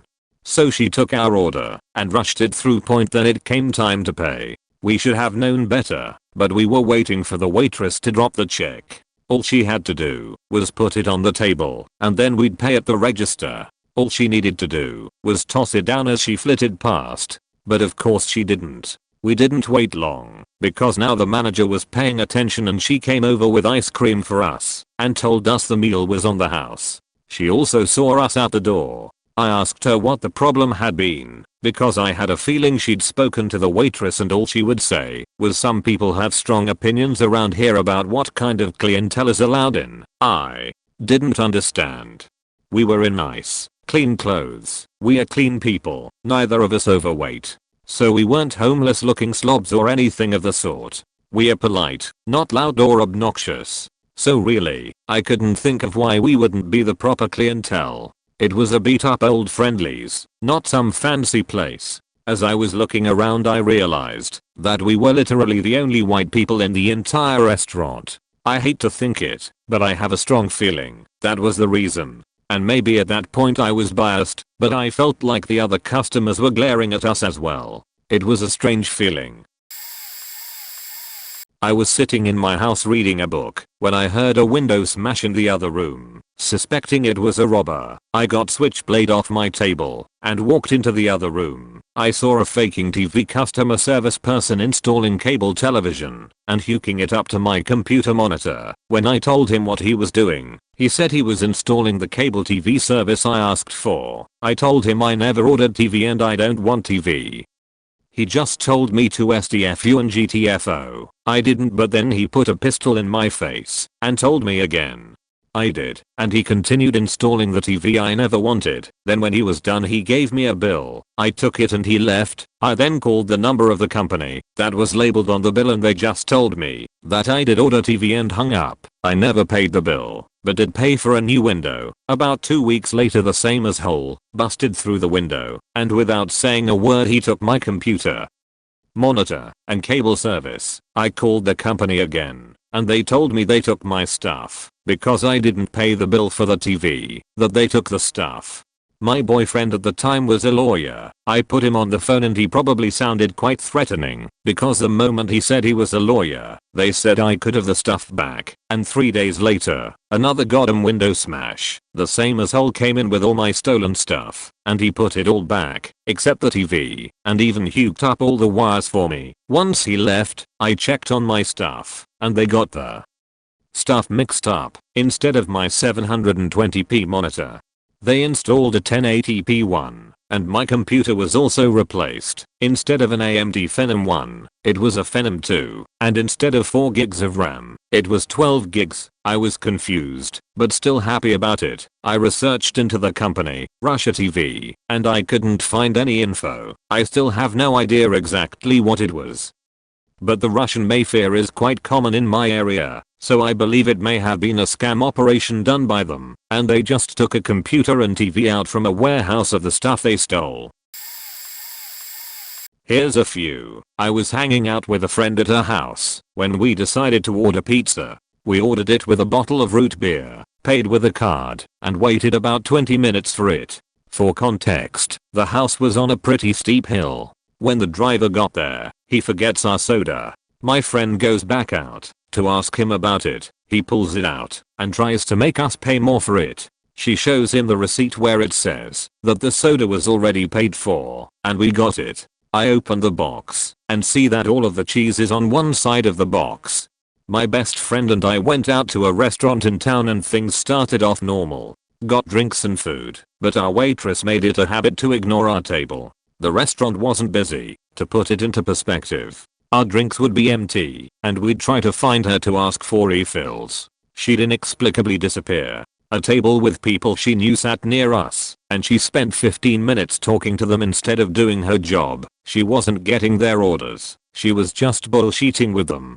My friend is a bit of a smarter, so when she was faking around, he'd sarcastically say, "Boy Gwenny girl, I sure am thirsty. I guess I'll have to satisfy myself with this empty glass." I went to a diner in a town I didn't particularly know for coffee. While I was waiting for my friend to get out of open mic, had a headache, and decided to go for a walk instead of sit in a theater full of screaming kids. I walked in, and the hostess and cashier were staring at me, giving me this look of what the fuck. I felt uncomfortable since 1. I hate being stared at, and 2. I'm black and both the cashier and hostess were white, so I thought they were going to refuse service to me.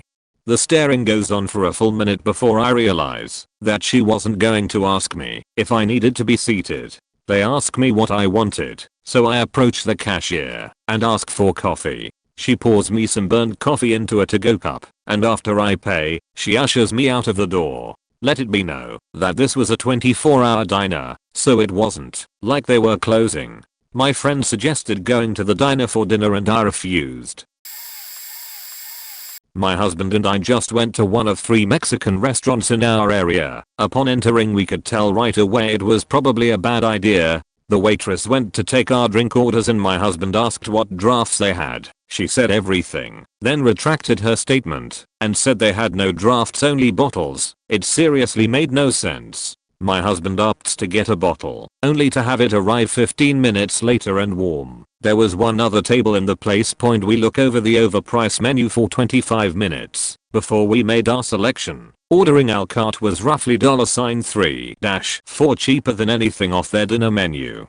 Their menu was cluttered and everything was extra. It was hard to determine what came with the meal or what you were being charged extra for. We tried asking the woman for an opinion on what to order, and she just shook her head and said I don't know.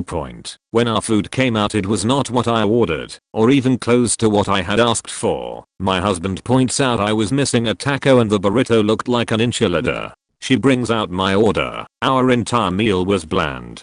I ate the taco and couldn't stand the burrito. My husband will usually eat anything and everything on his plate, and he only ate 1 or 2 bites of anything on his plate. To top it all off, my husband had asked for a second beer as the woman was walking away. She replies sure, no problem, and we don't see her again till we get the check, which happens to list every topping on what we ordered as extra: cheese, lettuce, sour cream, you know, things that should generally come with the style of food. The woman never once asked us if we needed something, how our meal was, and everything seemed outrageous.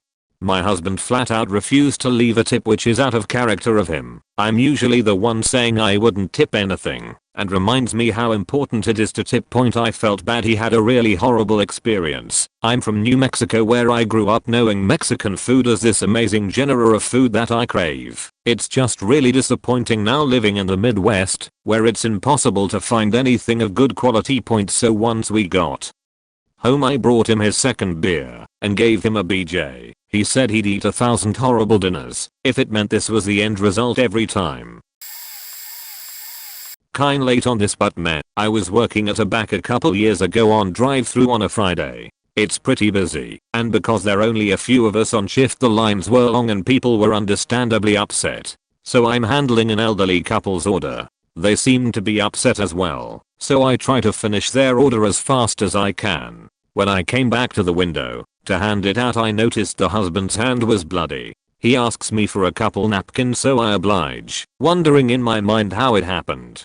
His wife then sticks her head a bit further to see me and asks for more, her face bleeding and swollen as well. I'm in complete frozen shock at that point as they drive up a bit further until they stop not 3 feet ahead and go berserk. They start swinging at each other, rocking their car back and forth. At this time, all of the customers in the lobby notice what is happening outside the window and huddle around. My manager is yelling at me, asking why I'm taking so long on that order. Utter chaos. About a minute later, 3 cop cars pull up and instruct the driver to the parking spot right next to the drive-thru lane. They start interrogating the couple and we go back to serving the customers. The customers are all in quiet shock and decide to leave. I'm guessing one or both of the couple got arrested, because for the next few days the car stayed in that spot. I was too busy trying to catch up on my work to pay full attention, and I still got yelled at some more by my manager about the drive-thru service time. Old couple gets into a bloody fight in the drive-thru.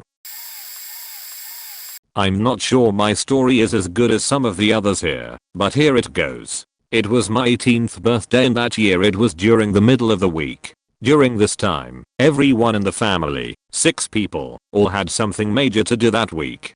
So, trying to be the nice guy, we decide to go to a restaurant named Charleston. It is a somewhat upscale place. It is a dark, intimate setting, with light coming from the candles and open flames on the walls. The Rat Pack plays in the background, and it is a very relaxing place to have a meal. My family and I had been to this place several times before, and even during date nights, service would take only 45 minutes. This restaurant was selected because of its speed and was meant to hold me over until the weekend. Go to the more time-consuming restaurant I wanted to try. So, we get there, and right from the start the hostess makes us wait for over an hour. We found this to be odd, because she told us it would be maybe 10 to 20 minutes of wait time. My father finally went up to her and asked what the deal was. She told my father that we are not on the list because we never gave her a name, even though we had one of those wait buzzers. The manager is called over, he seats us right away and gives us all free drinks and an appetizer. Next, the waitress comes over. She came, put down our drinks without saying anything to us, and walked off. We waited about 10 minutes and the manager came by and asked us how the appetizer was. At this point, we had not received it and all had empty beverage glasses. He again said sorry about that and went and personally got us our drinks and the appetizer we ordered. Still, we had not ordered anything and had no idea who was waiting on us. Finally, we finished all of the app and were empty on drinks again, and the manager happened to see this. This time, I was sort of pissed and told him that we came here because it was my birthday and we haven't had anyone even come over to take our orders. He went and got the waitress and he dragged her over to the table. She gets there and then just asks us what we want. We order, and as she walks away she calls us assholes under her breath. Since it had been a busy week and we just wanted to eat and go home, we ignored it. After about 10 more minutes everyone at the table again had an empty glass. I should note that, because this place is a bit upscale, the glasses were rather small, and it was easy to drink a full glass. Another 30 minutes go by, and we haven't seen our waitress or the manager at all. Then a random waiter came and gave only my mother her order. She got a steak, but it had none of the sides and they didn't give her the salad she ordered.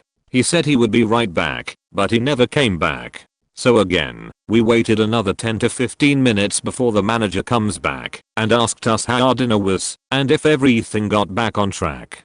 It was at this point, my normally very calm mother lost her shit. She told the manager how we had only seen our waitress once, and she called us assholes, and that they only brought her steak with none of the sides. He again looked angry, and he literally ran to the kitchen. Well, about 10 seconds later our waitress comes out with the rest of our order and starts screaming at us. We take a quick look at what she throws at us, and I noticed that my sandwich had several bites missing, and my brother had 3 eaten rib bones on his plate. Everything was cold. The manager, seeing this, ran over to us, and by the time he got there my mother and father go nuts. When he saw what she brought out to us, he honestly looked like he had just browsed prosthetics for the first time. He then started to scream at this waitress in front of everyone. She told him to kiss her ass, and that if he wanted to know where the first appetizer went, she ate it. He said that this was insane, and that she would likely be fired. He didn't have that power, the owners did. She screamed fine, came to our table, flipped my plate, and told me to have a faking happy birthday you little shit. I just sat there in stunned silence. The manager came up to us and told us he would get everything fixed and that everything was free. My mother at first told him to shove his free food up his ass, but we decided we might as well stay. The food then came out in less than 10 minutes and was rather good. He even called the owners and they were so angry that they drove to the restaurant and fired the waitress, the line cook, who ate my brother's ribs, and the hostess. The owners then gave us a $300 gift card. In all, we ended up spending a little over 4 hours there, and my parents promised that we would just go where I wanted next year. Side note, my family still eats at the restaurant and the manager was promoted and left about 2 years ago. The new manager is just as good and the food is fantastic. I also later found out that the waitress ended up having some sort of manic episode / nervous breakdown. TLDR waited forever on my birthday. Wait staff ate our food. Waitress flips sheet. Everyone is fired. I got free food and a large gift card. We had a self-entitled plate carrier get cheaty with us in Cleveland like 2 years back. Quick, light lunch at a little sandwich shop after a business meeting. There was 12 of us, and I was covering everything on my company card. One bill point, she didn't fuck up the food order and she stayed away from the table the whole time instead of bothering us every 2 minutes to ask how the food was or to top off half full drinks. So, as far as we were concerned, she did a great job. We were there for maybe a half hour total, 12 of us, with every one of them laying down $4 to $10 cash tip on $10-14 tabs because they just had their meals paid for. I had over $80 in collected in my hand, over 60% tip, over $160 an hour adjusted for doing nothing for a half an hour other than carry food that someone else prepared from the little window to our table when someone rang a bell, and to bring maybe half of us a single refill. She took a look at the credit card slip while we were all finishing up and saying our goodbyes. I intended to pay my tip in cash to make it easier for her to lie about her income to the eyes, because I've worked food service and I like to help her sister out every once in a while. The only thing written in the tip section on the slip was something silly small, like $2.13, to round the tab up to an even $150. Because I like even numbers. They make me happy. But she didn't see the cash. She immediately got an attitude, loudly making derogatory comments about table of cheap assholes to another server, quite deliberately within earshot of our table and a couple of others in the restaurant that turned to look. Well, the crew, who all just threw down 30-90% cash tips, were all pretty offended. I called her out flagging the other server down as she walked by and telling her we needed a manager. At that point the manager came over and I pointed at the plate carrier and asked to have her brought over to join us. I explained quite politely why I called him over and that his server insulted both myself and my colleagues with her arrogance. I repeated what she said. Then I made her repeat what she said again to the manager. Like a small child. I said I called her over not because I wanted her punished, but to watch as I took the stack of cash that was going to go to her and started passing it back to everyone sitting there. I made a point of noting each amount as I went around the table, confirming the amount. You gave me $6, right? With every $5 and $10 especially being pulled out and displayed for a moment so she could see it before handing it back to its owner. All but one of them took their tip back. Then I handed the second server who got involved my tip for calling the manager over, which I bumped up to a $10 just so I could continue to savor the pain on the beach server's face while she watched 1/4 of her rent for that month disappear, and it felt good. Just as a quick background, before I begin my story, I live in Germany, but my first language is English, and I also go to a school that teaches in English. Anyway, me and my friends were in town one afternoon and we decided to head to Burger King for some lunch. We get in line, order our food and sit down. As we are eating and talking we notice one of the workers, a Afro-American, just mentioning that part, so you will get why he understood us. And cause of something I'll mention later, staring at us in sort of a creepy way and listening to our conversation. We were just talking about typical high school stuff and we just thought, damn, he's kinda creepy. Nevertheless we continue eating and talking when about 5 minutes later, after still staring at us, he comes over and goes, right, let's get you young Americans cleaned up. In a tone as if we had done something wrong. He grabbed our food trays, which still had our food and drinks on them, away from us, and brought them to the cart, where you put used trays in, and dumps our food in there, and starts cleaning the table. We were just like, dude, what the fuck, we were eating. He gave us that look again, and told us to leave. We tried to argue back at him, but it didn't work, and we didn't feel like involving a manager, so we left. A couple months later we were eating there again, and he started the same crap with us again, and once again we hadn't done anything, so we just got up, and one of my friends yelled, at least we have something to be proud of. Probably not the friendliest thing to say to a Burger King worker, but oh well, he was being a prick. Turns out other customers had had weird situations with this guy as well. He was known as Snoop Dogg that works in Burger King in town. Lol, probably a little bit non-politically correct, but there were some similarities. Anyway, turns out he was fired about a year after our first encounter with him. TLDR. Our English speaking, and most likely American Burger King worker kicked us out of a Burger King in Germany for speaking English, and apparently for being young Americans. My most what the fuck customer service experience happened repeatedly whenever two customers ordered pizza, a church, and a school. The church would order pizzas, and I mean we need 40 pepperoni, 20 cheese, 20 sausage, and one driver would be designated to take them over non-stop in trips, like the store would 20 pepperoni, 10 cheese, 10 sausage, take those, come back for the rest. So you drive over with the first batch, carry them all into where they're supposed to go back for the rest, carry those in, and then get a check for the exact amount of the heavily discounted order, with no tip. Every time. The school is pretty much the same exact scenario. One of their weekday lunches was pizza, which they would buy for $5 each, discounted, and sell for $1.50 per slice, 8 slices per pizza. No tip, ever, and it required multiple trips from the car to the serving area to unload them all. With me on the receiving end, I'd have to say Perkins restaurant, fuck that place, I'll never ever go back. You hear that, Perkins? Fuck you. My friend's half sister was in town with her friend to visit him, so the 4 of us went to Perkins. The glasses were crusty, like you could rub them, and sand would fall off. The flatware wasn't much better. I asked for some mayonnaise for my sandwich and the server brought out a little paper condiment cup that must have been filled a week or 2 prior, because the top was hard, yellow, dried, crusty mayonnaise. None of us finished any appreciable portion of the meals, and when I went to complain to the manager he pretty adamantly refused to do anything. After a lot of arguing with him, He finally said he would give me a $5 coupon good for my next visit.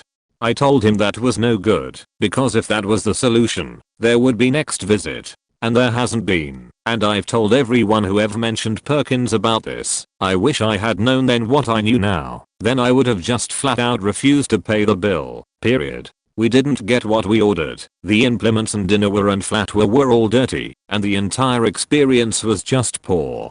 Go ahead, call the faking police, asshole. Officer, I ordered a chicken sandwich and a soda, not a chicken sandwich served on a dirty plate with dirty utensils with crusty mayo and a soda served in a dirty glass.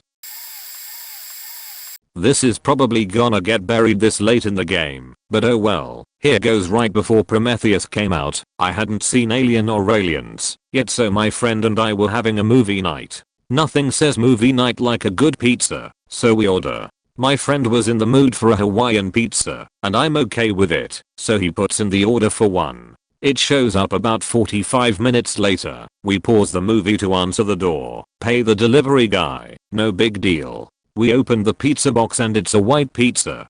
What now? Apparently my friend hates white pizza, and I'm not a fan either. We are still not pissed or anything, because the owner, who was also the one to take our initial order, is a Brazilian guy with a thick accent, so we can maybe understand how he misheard the order, even though Hawaiian sounds nothing like white. My friend calls back and asks for the correct order. This time a beachy teenage girl answers the phone. She asks my friend, can't you just eat that one? Anyone who's worked in customer service knows this is a huge no-no. If you faked up, you correct it.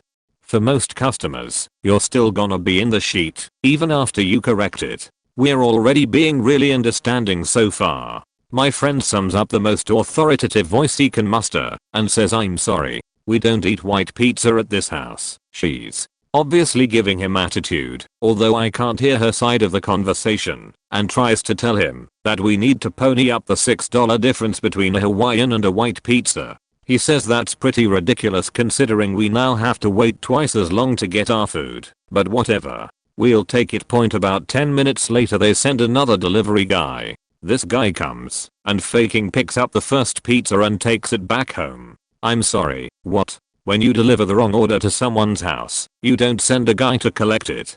I could maybe understand if they were worried about teenagers lying to get free pizza, but come on. You let them keep it, since you faked up. We didn't want it anyway, but I could have brought it home or something. My parents like white pizza. What are they going to do with it? Most likely just throw it out. The pizza we actually ordered showed up another 30 minutes later or so, and luckily by then the delivery guy, the third one that night, mind you, told us they had waived the $6 difference. We gave the guy a tip. It's not his fault for kitchen fuck-ups, and usually pizza places don't give their delivery guys compensation for gas money, and finally got on with our damn movie. It was a good movie.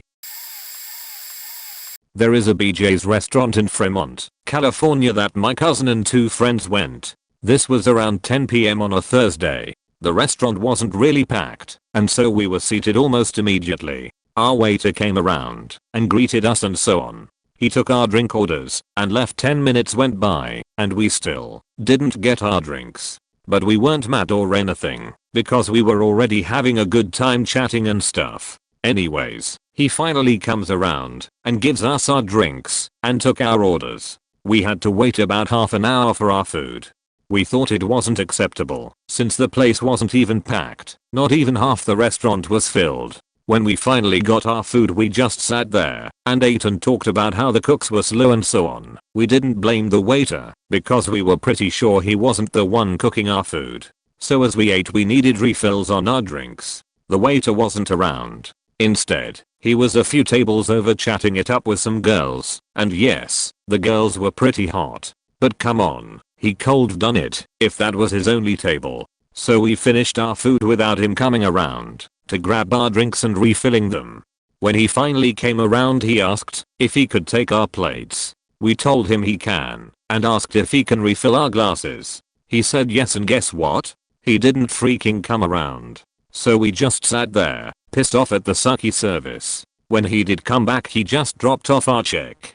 So, we signed for our bill, but we left no tip because instead of being a good waiter, He decided to become a ladies' man and flirt it up with those girls. We sat at our table for a little while to digest our food and talk for a bit when he came around and took our bill. He walked over to the cash register, looked down at the bill, then came back to our table. He asked us if we were going to leave a tip for him because that's what people normally do. We were faking pissed. Instead of calling him out on his shitty service, we told him, yeah, we'll leave a tip in the form of cash. Of course, we were lying. Then, this faking guy said, oh, okay. Well, it would be nice to get it right now, since I'll be leaving in a little bit. We looked at each other and didn't say anything. He proceeded to walk away knowing that we weren't going to cough up the money. As we got up, we left the restaurant and all of a sudden we hear the guy yell out, "Thanks for the tip, guys. I really appreciate it." We just started to laugh. Now, my friends and I tip really well. I mean, more than what the average is. But this guy deserved to get lectured by his boss or something. But yeah, it was one of those what the fuck moments, asking for a tip and yelling at us afterwards. TLDR, shitty service. Guy doesn't get a tip, wants a tip, still won't give it to him, yells at us, we laugh. The end. I went to one of the local pizza shops / diners with my friend and order a vegetable pizza with mushrooms. The server, who I must mention, is an adorable Asian girl. She looked around 16 to 20, you can never tell, took our order, and in maybe 20 minutes or so the pizza was ready. She brings me the pizza, but it has pepperoni and vegetables. She places it on our table and we inform her we ordered a pizza with only vegetables. She apologizes and goes to the back room. I can hear some screams in the back. An old Asian woman comes out with our pizza. She had clearly taken off the pepperoni. It was the same pizza. We wanted a new pizza, as my friend does not eat pork and the veggie pizza was already contaminated. We try to inform her this, and she starts cursing at us in Chinese, and wouldn't listen to us. The Asian girl comes out, and tries to calm the mother down. I'm gonna assume it's her mom. We get up to leave, but the Asian woman screams louder, as we are refusing to pay for the pizza. We do pay for the drinks we ordered, though. The Asian woman is furious and takes the pizza and throws it at us, but misses, and now there was a pizza on the floor. The other customers are staring at her, and the Asian girl starts pulling her mother to the side, but then the mom grabs a salt shaker and throws it at her daughter. We slowly back away, but then she grabs some pepper and chunks it at my friend. My friend catches the shaker and puts it down on the table, but the Asian woman starts picking up utensils and acts as if she is about to stab us. We quickly run away, although we were pretty concerned about the little Asian girl. She kind of chases us and then yells more obscenities. Then to top it off, she throws a dull knife in our general direction as we run down the street in horror and shock. What the fuck, man?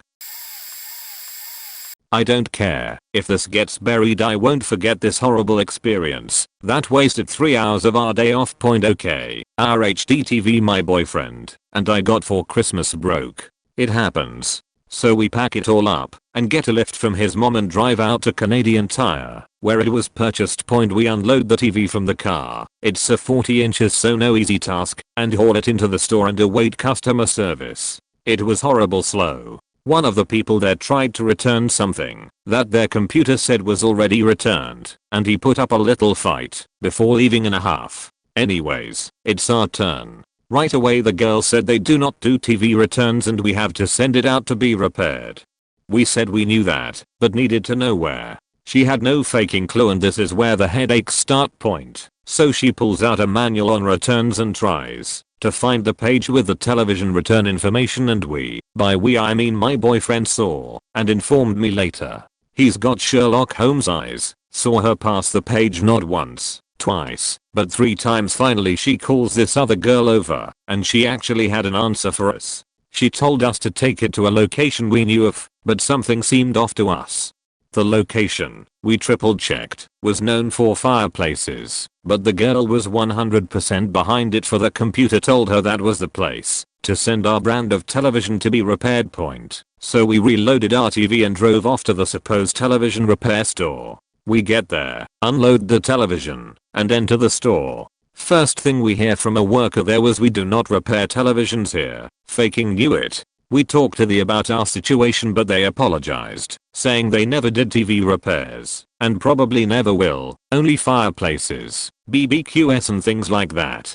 We apologize as well and reload the television back up and head back to Canadian Tire. Point we get there again, unloading the TV again, and we are not happy at this point. We managed to keep our cool explaining what happened at the fireplace store, and they seemed utterly surprised that was the wrong place, and after some back and forth and waiting, creating a lineup, and waiting for someone from management to figure out the right place.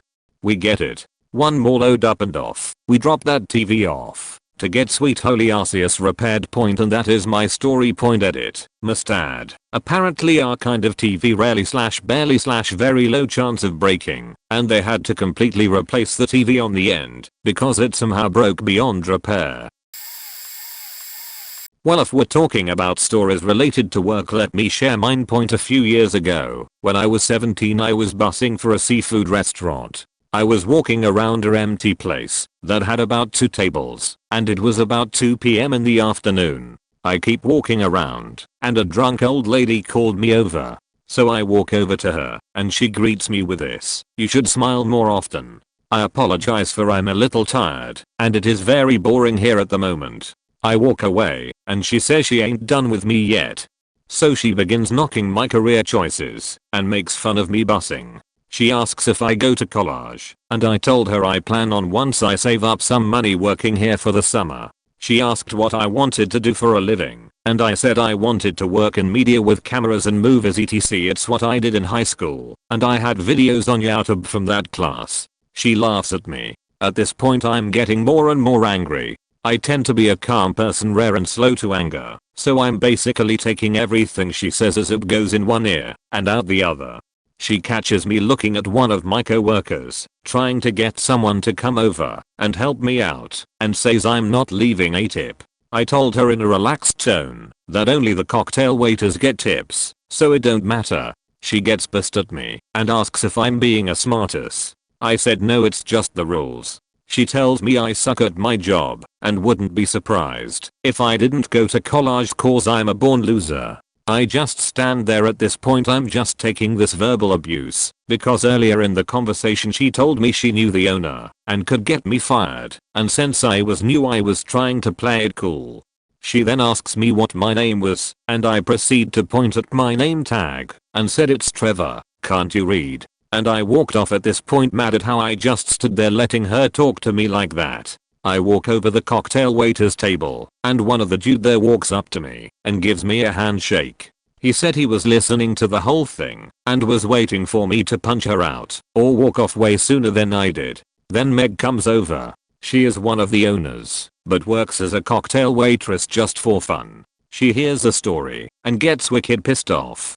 She just walks back and forth, and at one point almost walked over there to confront her. Then Tim came over, another owner, and also heard the story. He walks over there all calm and just tells her to get the hell out. She is wicked offended and gets up stumbling to leave, but she trips and almost falls headfirst into the inside fire pit. Tim grabbed her and escorted her out the door as I walked up and around to the porch. I saw her walking out and just yelled, "Have a nice day, hope to see you again," as I smiled a wicked grin. 2 experiences come to mind, one involving my older brother and my mother a few years ago, and one a couple weeks ago at a car dealership. Warning, it's relatively long. Point, my brother and my mother were off shopping one day at one of the smaller grocery stores in the area, and were having a relatively good time finding what they needed there. When they got to the checkout lane they were both speaking French, our native language, and were patiently waiting for the cashier to finish scanning their items. While doing so he kept listening to them, and when my mother handed him her credit card to scan it, he took out a pair of scissors and started threatening to cut the card in half for them being stupid French facts that needed to get the hell out of my country. I'm assuming the guy expected some sort of confused response in French, but what he got was a flurry of insults in my brother's very clear English and a nice little threat to beat him to death if he didn't think twice about what he was about to do. The guy just lowered the scissors, hung his head down in shame, and finished doing his work. It was a pretty crazy story when they told me point the second ordeal was when I went car shopping with my parents and my girlfriend. We've got a large assortment of car dealerships minutes away from my house, so we had plenty to choose from, and first amongst these was the Hyundai dealership. We were first greeted by a man who spoke French fluently, and it was a great first impression. What happened afterwards wasn't the best in terms of commendable salesmanship. A completely different salesman was assigned to us, an unfriendly and seemingly uncaring individual who only addressed my father and didn't give a single look or offer a handshake to myself, my mother, and my girlfriend. He also didn't mind keeping us waiting in the blazing sun just so he could sit inside in his office and twiddle his thumbs. After a good 30 minutes of waiting, and my father protesting slightly, informing them we had a deadline to meet, and there were plenty of other dealerships around, the salesman rushed out and immediately tried to sell us a car we were looking at.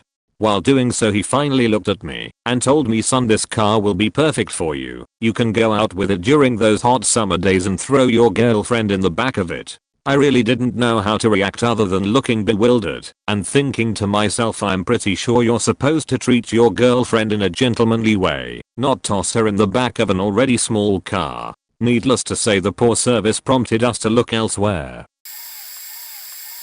Delta Airlines. To make a very long story short, my uncle died. The man was like a father to me, and I got a ticket from Iowa to Ohio for the funeral, with a layover in Detroit. In addition to weather problems, which was understandable, the airlines could not locate the pilot for several of our delayed and rescheduled flights, so we had to stand in line for 6+ hours, waiting on them to get another one. Immediately after that, they couldn't locate enough flight attendants, because one of the girls ran off unexpectedly before the pilot arrived, so we waited another 4+ hours. I was stuck overnight without a hotel reservation, and the airport refused accommodation, so I slept on the floor. I met a woman that had been in the airport for a week, completely stranded for the same reason, and she could not contact her family in her home country. I felt like I was in a horror movie. I had only been there 2 days, and I only had enough money for my trip. I was horrified. People started giving up, and they called several rent-a-car centers, not sure of the name, and soon every rental within the airport was taken. One guy rented a van and offered to take some of the more distraught passengers home himself. I remained waiting. Understandably so, people started complaining in the line, but we weren't threatening or getting violent. I think this was predictable and highly understandable in this awful situation. Nope. They called security, who circled our line and herded us onto the plane with their hands on their weapons. Children were terrified and crying. There were a couple foreign people on the flight that didn't speak English, and they looked like they thought we were getting hijacked. I ended up missing the funeral. I will never fly Delta again. I lived out of state, and on my birthday my dad called and offered to buy me a pizza on his credit card. He's a real nice guy. Anyways, I said I didn't think it would work because I wouldn't have a card in hand, but he encouraged me to order a pizza and pay cash, and he'd pay me back later, kind of as a birthday gift. My dad is awesome. I called up one of the major chains. I think it was Pizza Hut. I ordered my pizza. They said it would be about a half hour. Being my birthday, I had plans later in the day, so after an hour rolled by I called them up to ask where my pizza was. They said they were really busy and they hadn't even started it yet, and it would be another half hour. I told them to forget it and to cancel the order. I called up another chain, Domino's I think, and they got me a pizza in a half an hour. I paid, ate some pizza, called some friends, made some plans, took a shower, and was waiting around for someone to get off work or something. 3 hours after I had ordered the first pizza, which I cancelled, Pizza Hut delivery guy knocks on the door. Mind you, this isn't Super Bowl Sunday or some day where you could imagine a pizza place possibly taking so long for any reason. I answered the door and politely told the guy I cancelled the order and would not be accepting the delivery 3 hours after the fact. The guy was livid. He was cursing, saying it was such bullshit that I would order a pizza then refuse it, despite the fact it was 3 hours late and I had cancelled the order before they even started making it. He stormed off. 30 minutes later I get a call from the store manager wanting to know why the fuck I sent the pizza back to him. By this point I was just entertained by the situation and their anger towards me. I explained, and he told me, if you don't take this pizza, I'm blacklisting you from buying pizza from my store. I just laughed and told him to go ahead and hung up on the prick. He actually called me back, but I didn't answer the phone, simply because I knew it would piss him off more. So the moral of the story is, if you don't accept really shitty service, you might get blacklisted from receiving more shitty service. Be careful guys. I ordered Chinese takeout delivered to my apt. I've ordered from this place several times, love their food. My apt complex is one of those that has split addresses, so it gets confusing for delivery drivers. I gave very specific, very easy driving directions, from their restaurant to my front door. About an hour later, delivery dude calls me and says he's lost. In very broken English, I walk out to the parking area and try to find him. No luck, it was cold and rainy, but I was in a good mood and asked him to just meet me at the front gate. I walked all the way up there and he wasn't there. Turns out he was at the wrong complex. Since he barely spoke English, I couldn't even understand where he was. I stood outside for about 20 minutes trying my hardest to get him to my gate, to no avail. I finally went back inside and called the restaurant. I told them that he was lost and that I couldn't understand him, so I asked if they could give him directions. They did. I didn't get my food for another hour, and by that point, I was pissed and starving. So the guy comes and gives me my food and I don't tip him. I hate doing that, but after waiting 2.5 hours, I didn't feel a tip was earned. The guy asks me for a tip. I said no. He said that he was lost and that I gave him shitty directions. I said sorry and closed the door. He walked away and yelled at me in a foreign language through my open window. I was so shocked, called the restaurant and talked to the manager. She apologized and explained he was new to the country, gave a discount and offered a discount on my next order too. I was satisfied. Like I said, I love this place. Sit down and start eating. And my phone rings with the delivery guy's number. I have my boyfriend answer. The guy yells at him again. I reported him to the manager again and she apologized again. Scared the shit out of me since he knows where I live, but I find comfort in knowing he doesn't know how to get there, even if it's spelled out. TLDR, Chinese takeout guy takes 2.5 hours to deliver, yells at me for not tipping, then calls my cell and yells at me again.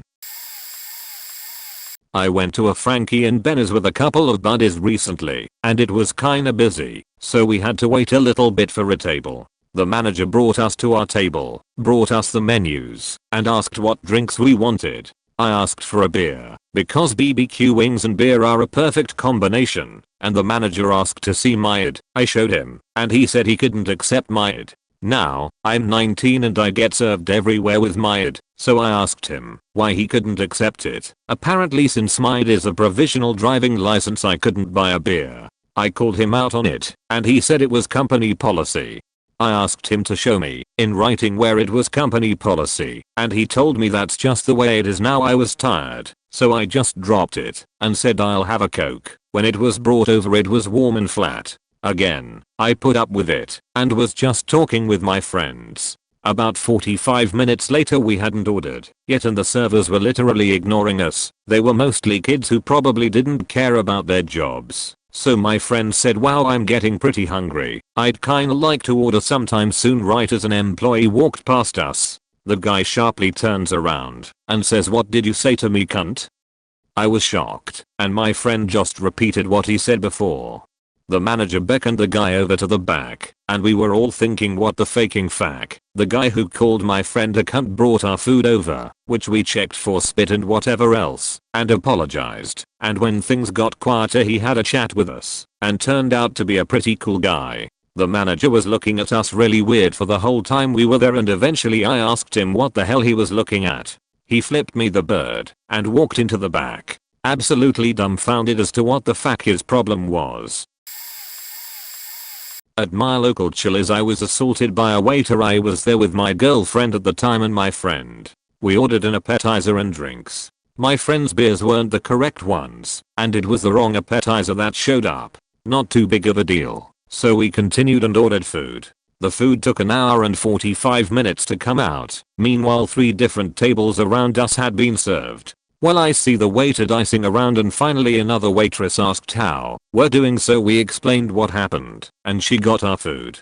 It was lukewarm, which is a funny state for a sizzling platter, so our waiter stops back and asks if there's anything else we need, and I tell him I just want the check. Fast forward to us walking out and I hear thanks for the tip as whole. Keep in mind there's families there as well as other people. I turned around and said, you want a tip? Don't suck at your minimum wage job and you might make something of yourself. I started to walk out and I heard someone yell watch out, so I instinctively ducked and turned around to see him miss my head by a few inches. I came back with a solid haymaker and knocked him clean out on the floor. Manager comes running over screaming at me like I did something wrong, and I told him I was leaving.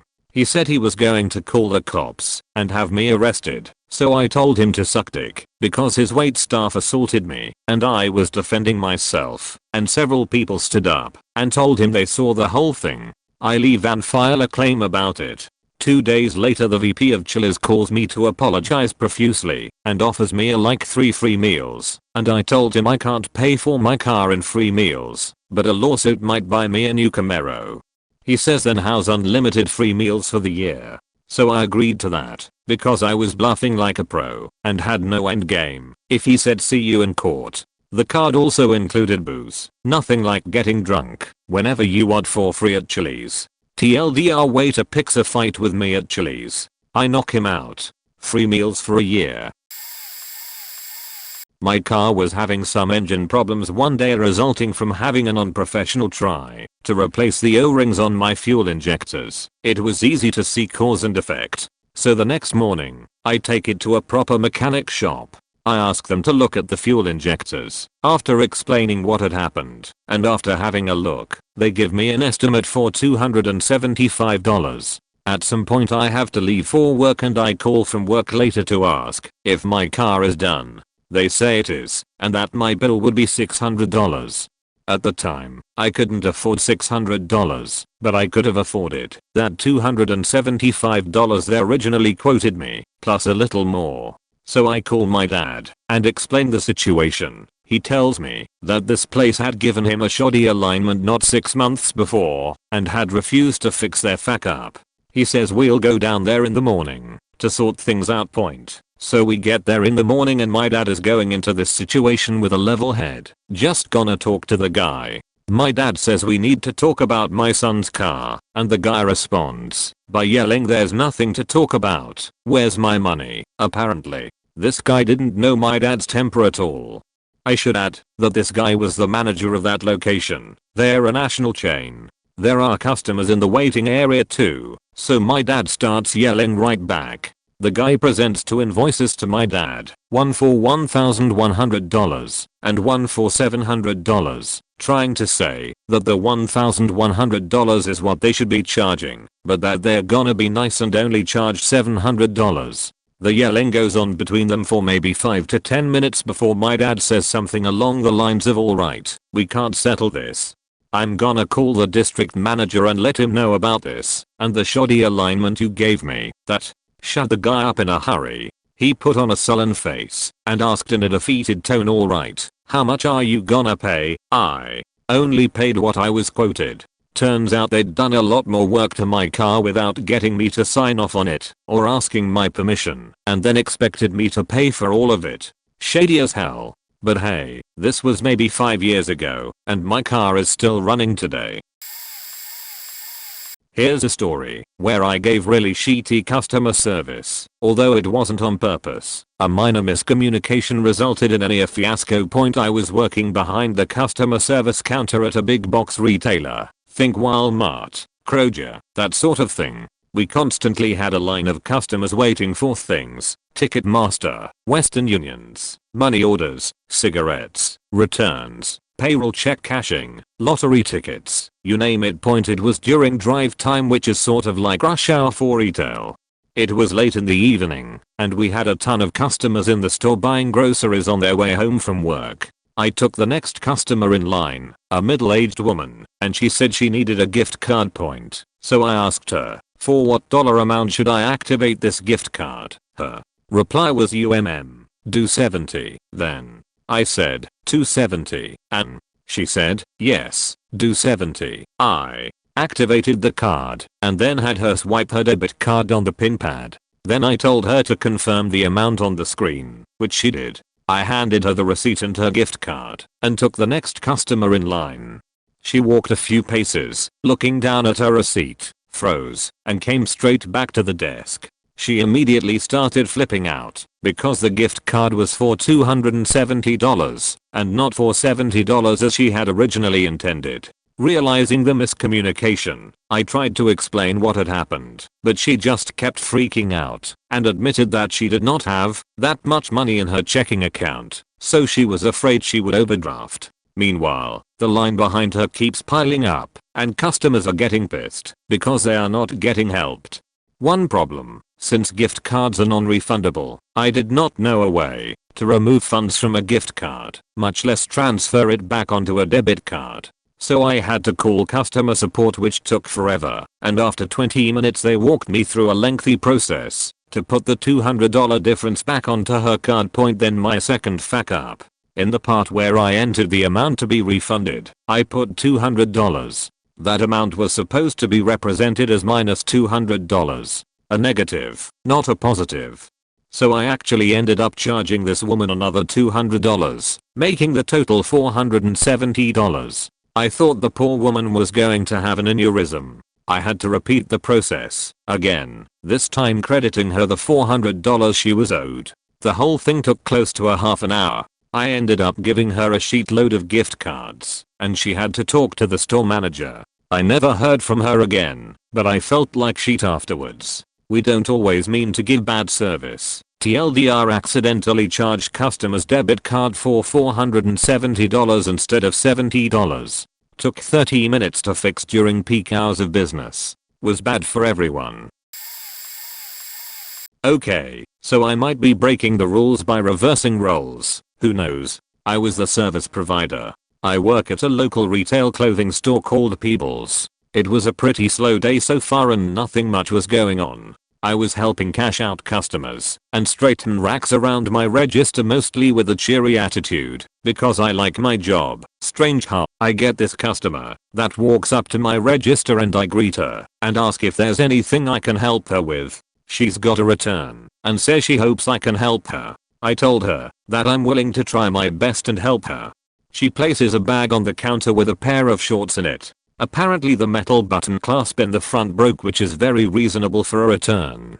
I forgot what the bag was, but it wasn't a Peebles bag. It's fine though, we get a lot of customers that forget the bag, but this purchase I could tell was from at least a month ago. No big deal. Ask for a receipt and she didn't have one. Okay, next thing is to try and look up the receipt in the system by the barcode number and the card number. No barcode ticket on it. Alright, limited options now. But it's fine cause our policy says that if the customer is exchanging for the exact same item and could be any size, we don't need a receipt as long as there's a reasonable cause. Problem though, we don't carry that style of shorts anymore. Can't even find them on the racks. Alright. Next step, try to find a way to look up barcodes in the system using an item's VPN number, usually located somewhere on the tag. This is a learning experience for me, and I'm getting a line of people now at my register. Find out how to do it on another pair of shorts successfully. Go to search for the number on the other pair. Error comes up saying we don't even sell it anymore, so we can't even give her a price on it.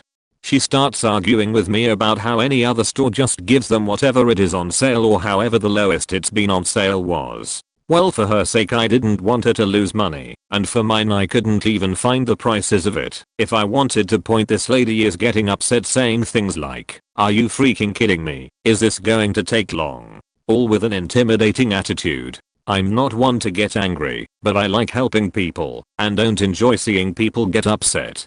I tell her I'm going to go back to my manager, who's on a conference call and cannot move from the phone, since she's talking to the district manager and other bosses of hers. I go back there away from my line of people and ask for some help from her. After her explaining again that she can't move from the office, I tell her I understand and just need her to try and find some sort of receipt or pricing that I can give her for the shorts.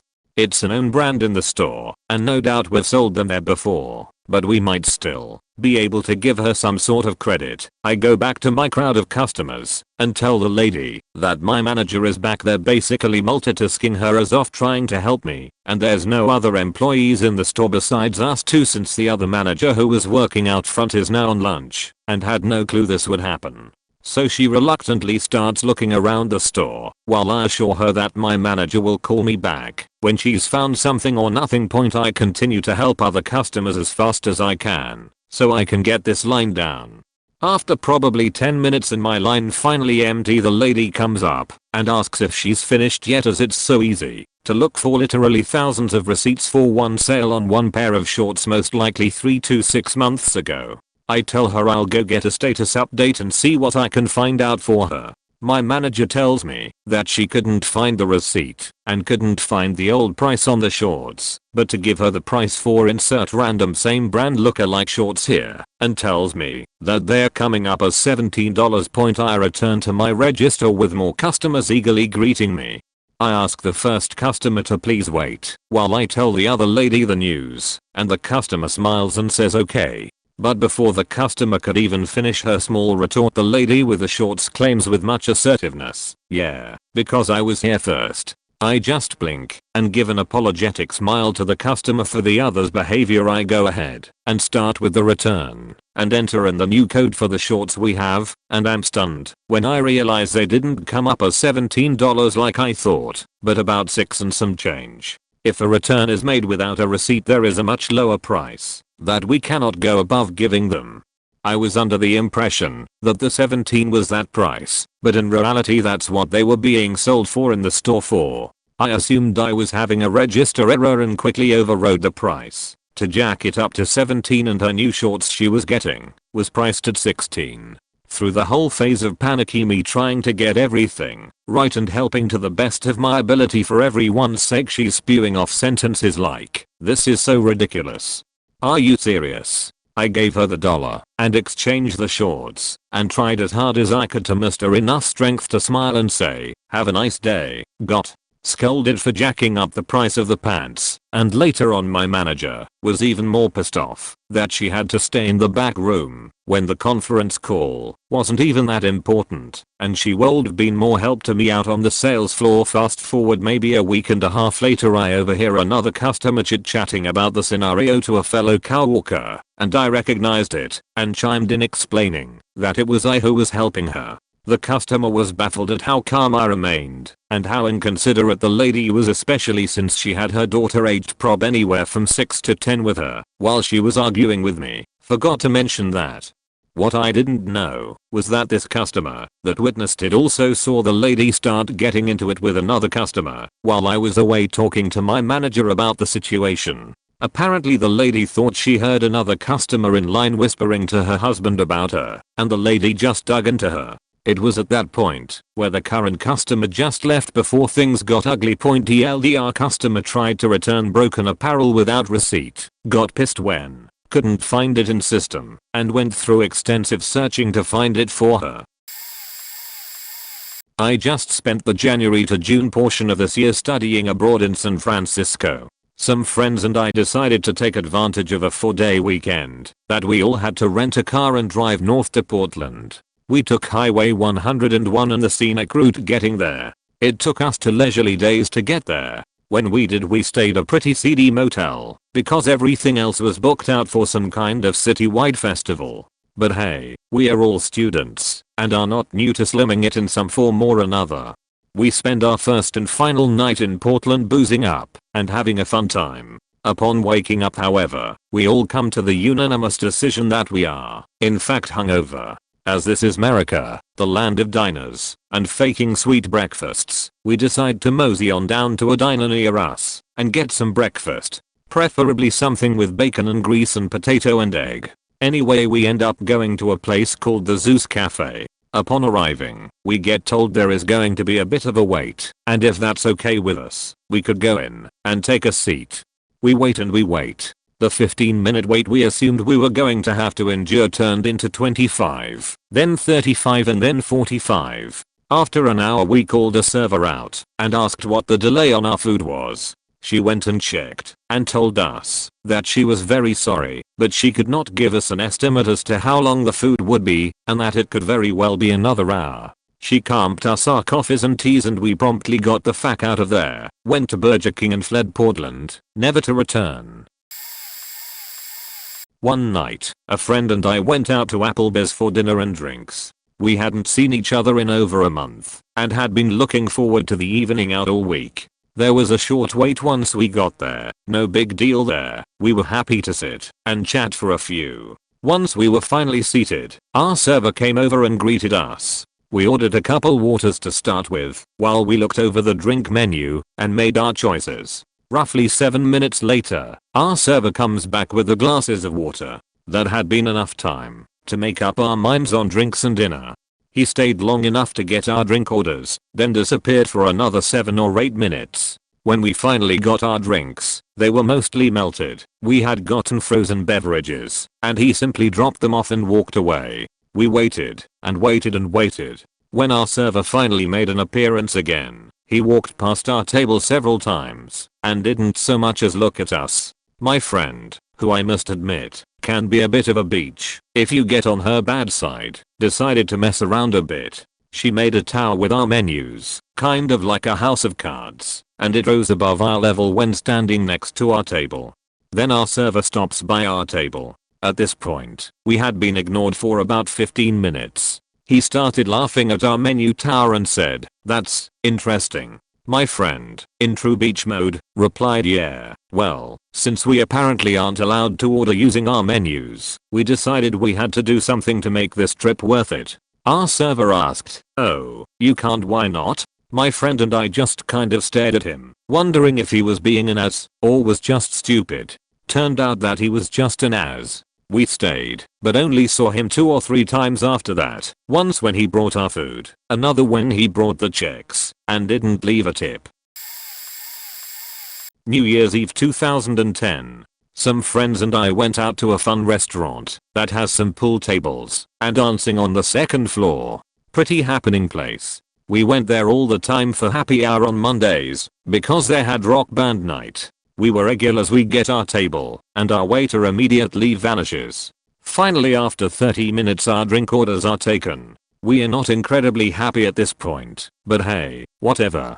It's New Year's Eve, it's crowded, we deal with it. We put in our dinner order. 3 out of the 4 of us got an awesome steak fillet special. They were doing point food takes forever.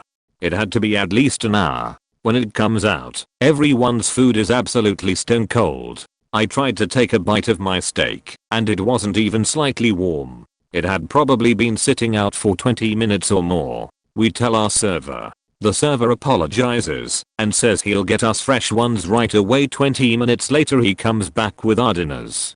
2 of us had decent steaks. They were still bad, but they were warm enough to eat. My wife's is stone cold again. I'm furious at this point, but we are freaking starving, and we want to go upstairs and dance and drink, and listen to music and party. So I split my steak with my wife and we eat our meal. Server comes back with the bill and I politely say that he might as well get the manager, since I'm not paying for our meals. Manager comes out and immediately, instead of adopting the "I'm so sorry for the poor service, what can I do to make up for it" attitude, adopts the "what's your problem" attitude. I tell him what happened and that I don't feel like paying for our entrees. He just starts arguing with me. I'm flabbergasted at this point. Why should I pay for a stone cold steak my wife couldn't eat? The guy just didn't get it.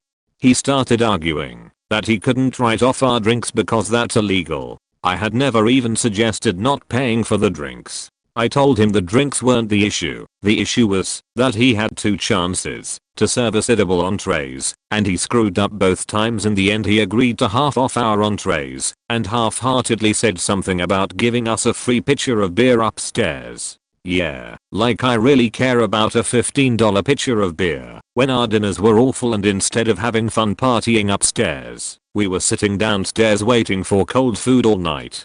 The steak specials were about $30 anyways. I'm not much for confrontation, but my friends had to talk me down. I chilled out though, and we went upstairs and forgot about it and had fun. I never bothered trying to get the free pitcher of beer. The server wasn't mean or bad. I never yelled at him or said anything bad about him to the manager/owner. I was more pissed at the manager for trying to insist I pay for a shitty meal. I went to a McDonald's on a Sunday evening around 6:30. It was really slow and the nearby mall was closed. Nice restaurant, comfy chairs and nobody inside. I wanted to get some food and finish up some reports for work. I go to the counter and girl #1 takes my order, some McNuggets, a drink, and 2 cheeseburgers with no pickle or mustard. I get my food and go sit down and open the burgers, pickles and mustard on them. No biggie, I take them up to the counter and tell girl #1 that my order was wrong, and so she tells the cook and a minute later I get 2 more burgers. I go sit down and they are made wrong again. I take them back up to the counter and the manager is there instead of girl #1, so I talk to her and explain that my food was made wrong twice. She gets all huffy puffy and the cook in the back is now giving me the evil eye. The cook begins yelling at me through the food racks asking me what I ordered. I turn to the manager and ask her why girl #2 is yelling at me when I'm dealing with the manager. So I explain how I ordered my food and she tells the cook to make it. While I'm waiting, 2 other separate customers come in and had just been through the drive-thru and were holding bags of food that were wrong and wait in line behind me. The manager takes the 2 burgers from the cook, tosses them onto the counter, and they slide towards me. Then proceeds to ask me in a very condescending tone to open them to see if they are properly made. Instead of opening them, I grabbed them both in one hand and threw them at the manager and hit her right in the tigs. I called her a bold cunt and grabbed my sheet and left, but kicking open their doors. I'm 6 feet 4 inches 260 and I was hoping they would explode, but to no avail. I then went outside and called their corporate number fuck McDonald's. One time my family, mom, dad, and brother, and I were on vacation and we went to a restaurant. At first everything was all good. The hostess was nice. We were seated almost immediately outside. Then the waiter comes. He is nice enough. We ordered our drinks and they came. Then in timely fashion the waiter comes and takes our orders. Everything is fine. So we converse for a good half hour, wonder where our food is. 15 minutes pass, then another 15, and finally the waiter comes by for a different table. We call him over and ask where our food is. He very curtly tells us that, and I quote, "The kitchen is very busy right now. I can give you bread to feed the ducks." We are dumbfounded. We don't want no ducks coming over when we are eating, so we politely decline. 15 minutes later, and our food has finally came out. The food was not very good unfortunately, and when we finish we ask the waiter for the check. He takes our drinks away, and as he is doing so he spilled all of my water on me and all he is another curt sorry. And as this is happening the hostess is walking by and she just starts laughing beach. So being like 8 or 9 I tell him that it was okay because I didn't want to make even more of a scene. He offers to give me a shirt from the restaurant for free. I'm assuming that they are going to give me a shirt with the restaurant name on it for free. No. He gave me a shirt that was probably an XL and on the front was the logo of an alcohol. Keep in mind that I'm about 8 or 9, so my mom and dad are pissed. We pay for the poor meal and I'm pretty sure that my dad didn't leave a tip for the guy. So my dad and brother leave through to front of the restaurant, but because I was so embarrassed, I asked my mom if we could leave through the back as I'm about to burst into tears. She is more than understanding and obliges to take me out through the back. I know that it is a common mistake for waiters and waitresses to spill drinks and even food on employees, but they usually apologize profusely and offer drinks or even the meal on the house, but this guy did nothing of the sort. My worst customer service situation occurred at the local RI's. I had an appointment to go get a prescription and glasses and was waiting for about 45 minutes past my appointment time when someone finally told me that the doctor had not come in on time and that they could not contact him. They then had me wait an additional 30 to 40 minutes before having me reschedule. The wait, while annoying, didn't really bother me that much, but their lack of communication and general rudeness did. I came in for my next appointment and waited another hour and a half before I was finally called back. They were also quite rude during the entire appointment and choice of glasses. After everything is done, I buy a pair of glasses, and they give me a receipt with a survey you can take on their customer service. So I get home and decide to do the survey because it enters you into a competition to win $1,000, and I'm a sucker. I give average ratings, giving a 6 to 7 on almost every question, which I believe was being generous, and explain the issue with waiting that I had in the comments section. This is where the truly bad customer service starts. About a week later, I get a call telling me that my glasses are ready to be picked up. Then she goes on a huge rant about how she can't believe I didn't give them perfect scores on the survey, and that I was so nice when I was there. Why would I not give them better scores? She basically yelled at me for a full 3 or 4 minutes about the scores that they received, and told me I needed to retake the survey and give them all 10s. Then when I was in the store to pick up the glasses, all 4 employees there proceeded to barricade me with complaints and disbelief at the scores. The entire time until I left, they would not back down until I promised I would try to retake the survey for them. Needless to say, I did not go back to that eyeglasses store. TLDR, our eyes employees berated me for giving them scores of 6 to 7 on their customer service survey, after giving me customer service that deserved far worse scores. I work in a salon at which I just got hired less than 2 weeks ago. I was working yesterday when this middle-aged woman came in and sat in a waiting chair. I was cleaning up after a perm I had just finished and noticed this woman looking through some of the style books that salons have sitting out. I finished cleaning and invited her to sit in my chair. The first thing that comes out of her mouth is I don't know what I want. So I started checking her hair out to see what kind of layers and texture we were dealing with. She had essentially a Farrah Fawcett haircut.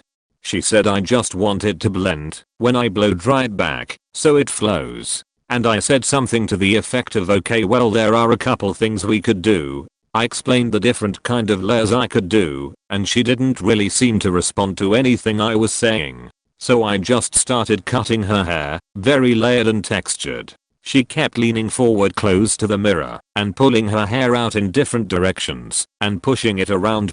She kept saying things like, I don't cut hair, so I don't know how to say what I want. I just wanted it to go back. I was already getting frustrated on top of being confused, so I looked at my coworkers like OMG help. This lady turned around and looked at me and almost yelled, am I bothering you? The craziness went on like that for a while. She told me that I didn't know what I was doing several times. Eventually one of the other stylists came over and started talking to the lady. She told me she was already having a bad day and wasn't trying to be a bitch to anyone, but that I'm incompetent and not listening to her. Eventually I finished and she seemed to be okay with the cut. She paid and left, and I just cried. TLDR gave a crazy lady a haircut who then insulted me because she was having a bad day and didn't know how to describe what she wanted. Back in November my wife bought a Fujifilm point and shoot camera as a Black Friday deal. It wasn't really a nice camera, but it was a good deal. A couple of months later the retractable lens on it jams halfway retracted so that it can't go in or out anymore and the screen has an error message. I go to their website to see how I can contact them to have the camera repaired under warranty. I shoot them an email explaining the situation. Weeks go by and I never get a response. In the meantime my wife manages to get the lens to retract back in by spraying some compressed air around it. The camera functions fine for a month or so, but when we are on vacation it jams again. When we get home my wife sends them another email. After a week and no response I call their 800 number. I go through all the automated crap to be directed to their camera repair department. A guy with a heavy accent answers and asks how he can help me. I tell him the model number of my camera and what it's doing. There's a brief pause and then he says, you're going to need to send that to repairs. I say, okay, and can you tell me how to go about doing that? He says, oh, I'll put you through to their department. Did I not just direct myself to that department with your automated answering service? Whatever. So after a brief hold a woman answers and asks, again, how I can be helped. I tell her my model number and problem and she says, you're going to need to send that to us to have it repaired. What you'll need to do is go to Google and type in Fujifilm repair form and send that in. Okay. I say, wait, you're telling me to Google your repair form? Can't I just get it from your website? She tells me I should just Google it. I then ask her, so what do you actually do in your department if all you're going to do is direct me to Google? She tells me about how they have all kinds of lines for professional cameras and all this other stuff that doesn't really explain why she is simply directing me to Google and not talking to me about troubleshooting my camera or the entirety of the repair procedure. Point after her brief explanation, I say okay and ask, so when I get the repair form from your website, will it have Informer? She interrupts, just search Google for the repair form. I say, can I finish what I was saying? I understand that you want me to Google for the form, but won't Google searching it give me the result of finding the form on your website? Whether I search Google or however I find your form, I will eventually obtain it from your website. Now, what I was saying was, when I fill out your form, will it have information on how to have a camera repaired under warranty? There's a long pause on the other end until she finally replies, are you finished? Irritated, I say yes, and she continues, just fill out the form and it should have everything you need on it. I give up and ask one last question. How will I be updated on the status of the repair? She says, you'll have to call us 7 days after sending your camera to see how it's going. I laugh, say okay, and then tell her I think that takes care of my problem. We say bye and hang up. I'm completely appalled. What I get from calling this company's customer service line after 2 ignored emails is zero information on how to have my camera repaired other than being directed to Google their form. A woman who is so frantic about supplying me this information, or lack of, that she gets short with me when try to get more details about how this whole process works. And after all this, I'm going to need to pursue them after sending them my camera and try and get information from them about my repair? I don't think so. Needless to say, I will not be Googling their form, I will not be sending my camera in, and I will not struggle through trying to get information from them on a repair. Never buying another Fujifilm product again. TLDR. Had a broken camera, called company to get it repaired under warranty. Rude phone operator directed me to Google to get their repair form, rather than tell me any information on their repair process. Told I have to pursue their repair department to find any information on my repair. So, I went to the drive-thru of a Taco Bell and ordered a bean burrito, a taco and a large soda. The wait was super long, considering that it was well after the lunch rush, probably 2 p.m.ish, but it was a beautiful day and I was in a great mood, so I hung out and read the newspaper as my car slowly got closer to the window. Finally I get to the pass-through window and the cashier seems to be having problems figuring out how much change to return from my 20. First trying to give me $1 and change for a $4 something order, which doesn't even make sense. And then when I said the change was wrong, she had to call the manager. Then we got the payment straight and she hands me the food. I say I also ordered a large soda, and she replies we're out of large cups, and then starts to close the window. At that point, I had been in the drive-thru line for almost half an hour and my patience was wearing thin. So I said, so, what now? She stops and looks at me and said, well, what do you want me to do about it? I shrugged and said, I don't know. Give me a medium? Refund the money? Something? I mean, soda is a tremendous ripoff in the first place. But I was kind of incredulous that she expected me to say oh, okay, and drive away having paid for a drink without getting anything. She slams the window closed and then she's gone forever. Then I can see her standing inside the restaurant, taking off the belt that has the intercom on it and storming out the doors. She crossed the drive-thru in front of my car and double flips me off, screaming expletives. Apparently the lack of large soda cups had been her breaking point.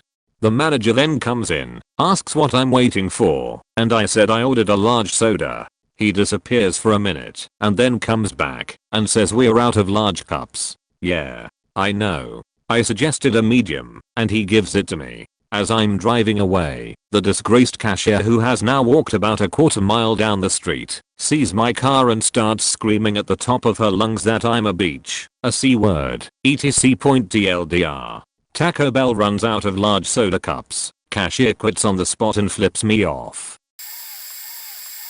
I've worked as a chef here in bars and restaurants in New Zealand, and tipping isn't a thing here at all. but I've always been one for, if the customer wants something extra, or done slightly differently, you just do it, and get it done. Anyway, one time we went to a place called Lone Star, just for a day off thing with a few friends. After a near 30-minute wait, where I worked at the time we aimed to have food out in 12 to 14 minutes tops, I started looking around the place trying to see what was taking so long, and I noticed the lady at the table next to us inquiring about her chicken. She was extremely calm and understanding to whatever the waiter's reasoning was, but then explained that she understood what he meant working in a kitchen herself, but she had had bad experiences with chicken before, and would like it to be grilled even for just 2 minutes as it was slightly too pink for her liking. I was shocked when the waiter returned from the kitchen to inform her that the kitchen refused to do it as it was cooked fine. Needless to say, her and her husband got up and left. It had been about 45 minutes by this point and our food finally started to arrive to the table. But turns out we only got half the food we ordered as the rest was only just being cooked now. Not willing to wait another 45 minutes to eat, we walked out of that place. I can't say I will ever go back there again, simply because the kitchen staff were useless. And I feel sorry for any front of house staff that have to deal with kitchen staff like that, as it cannot make their jobs easy at all. TLDR, working as a chef feels sorry for any FO staff that have to deal with shitty kitchen staff. I live in China, but being European I have quite a different concept about restaurant service than the locals. Couple of things that seems impossible to change. When I eat out in a Western restaurant I expect them to respect the courses. Nope, even while asking for it ends up in a mess. One dessert, then a soup, and in between main courses arrive. I like cold drinks, yet servants often bring me room temperature or warm drinks, because that's better for you. I require invoices for my dinners also. This is often a problem. I get all the time excuses: printer broken, out of paper, we will send it tomorrow. Often with a lot of discussion I will still get it. The main reason is simply they don't want to pay taxes. Everyday stuff like this goes on. One more thing that irritates me is some restaurants figure out to put a service charge. I hate that sheet. Either way, give a proper price which includes all, or drop that sheet. I tip when I feel the service deserves to be tipped. I can go really Mr. Pink over this stuff. Tipping makes my mind boggle. I've been a few times to the States and I expected the concept of tipping gets me a service I could dream of. I couldn't be wronged more. Seriously, Americans, if you want to understand what service means, before asking for a tip, go to France and take a look what it is like. In any given restaurant, heck, a brasserie along the road, they do a better job than most restaurants in the States. Don't get me wrong, having been to the Providence in LA and Mason, New York, I loved sitting there. I tipped. Everywhere else I felt annoyed about it. I recently went to a salon to get my hair cut. It was my first haircut in a while, and I had never been to this salon before, so I was a bit nervous. The receptionist was friendly and professional and quickly introduced me to my stylist, who walked me back to her station. As I'm telling the woman that I'd like the full wash, cut and style, I notice that not only is she only half listening to what I'm saying and having to ask a lot of clarifying questions to get information I had just clearly said, she also was clearly annoyed that I wanted a wash in addition to my cut point. When she finally took me back to wash my hair, she just started saying "oh wow" in a really judgmental way over and over again, but never actually voiced any real criticisms of my hair. As someone who is not only quite a sap, but is also quite afraid of ever being aggressive, I was still trying to be really friendly and make small talk while being available to answer any questions she might have had about my hair. But the way she was treating me was really getting me down, and I started to have serious reservations about her cutting my hair. After giving me an extremely cursory wash, we headed back to her station, where she again asked me questions about what I wanted, only half listened, and then had to ask again, the whole time acting really huffy and irritated. I told her I'd like my hair layered and with side swept bangs, but it was clear, as soon as she started cutting, that she had no clue what she was doing. She ended up giving me almost cheekbone length bangs that were cut straight across and not blended even a little bit, and cut my hair, so it was like kinda all the same length now. She then proceeded to straighten the sheet out of it to try to hide what a sheety cut it was, even though I'd said that I liked my natural body point to top everything off. She followed me to the front, and the cashier asked me, in front of her, how much I'd like to leave for a tip. With my aforementioned social issues, I just gave in and said the amount. That would be exactly a 20% tip. Both of them gave me an incredulous look and the receptionist repeated it back to me, to which I responded, yeah, that's 20%, isn't it? Both of them took a second to calculate it, and then realizing I was right started acting like everything was fine again. Since then I've been really pissed that I didn't stand up for myself there and wasted $50 on a sheety haircut, but I know I won't let something like that happen again. This is tame compared to all the ones you guys have posted, but when I was at the beach with some friends I went in some convenience store to get a pack of Black & Milds, just to see what smoking was all about. It was right after my 19th birthday, so I was well into the allowed to smoke age range. I'm with my friend and we are standing there. He's going to get a pack of Chiens, but can't decide between the different flavors. So I go first. I ask for a pack of wine Black & Milds and the cashier gets them and asks for my ID. I already had it out and I give it to her.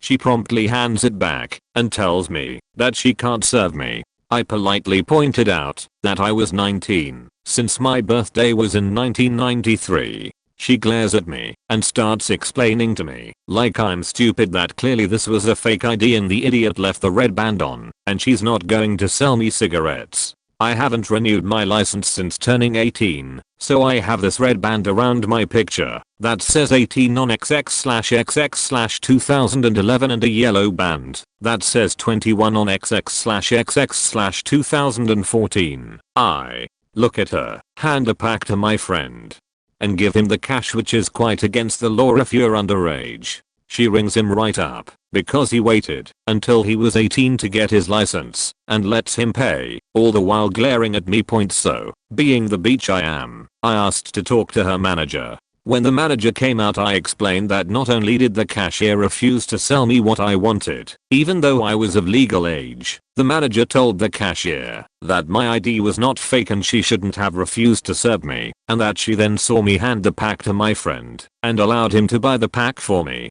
The manager fired her on the spot.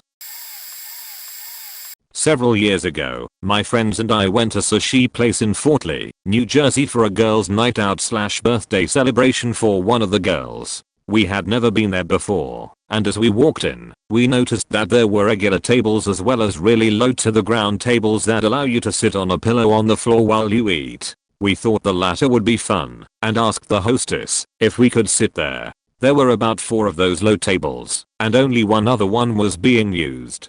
So we get our drinks and food. Everything is going okay, nothing out of the ordinary. It was only the 3 of us girls, so the total bill wasn't too big, under $50. We got a few of plates of different sushi and shared, along with some soup and appetizers. We finish eating and ask the waitress for our check. She looks confused and asks us if we meant to order more food. We said no thank you, that we were done eating and would like to pay. She motions over a coworker and starts speaking to her in Japanese. Her coworker then starts screaming at us in front of the whole restaurant, saying we could only eat at the low tables if we were ordering $100 plus worth of food. How dare we, etc.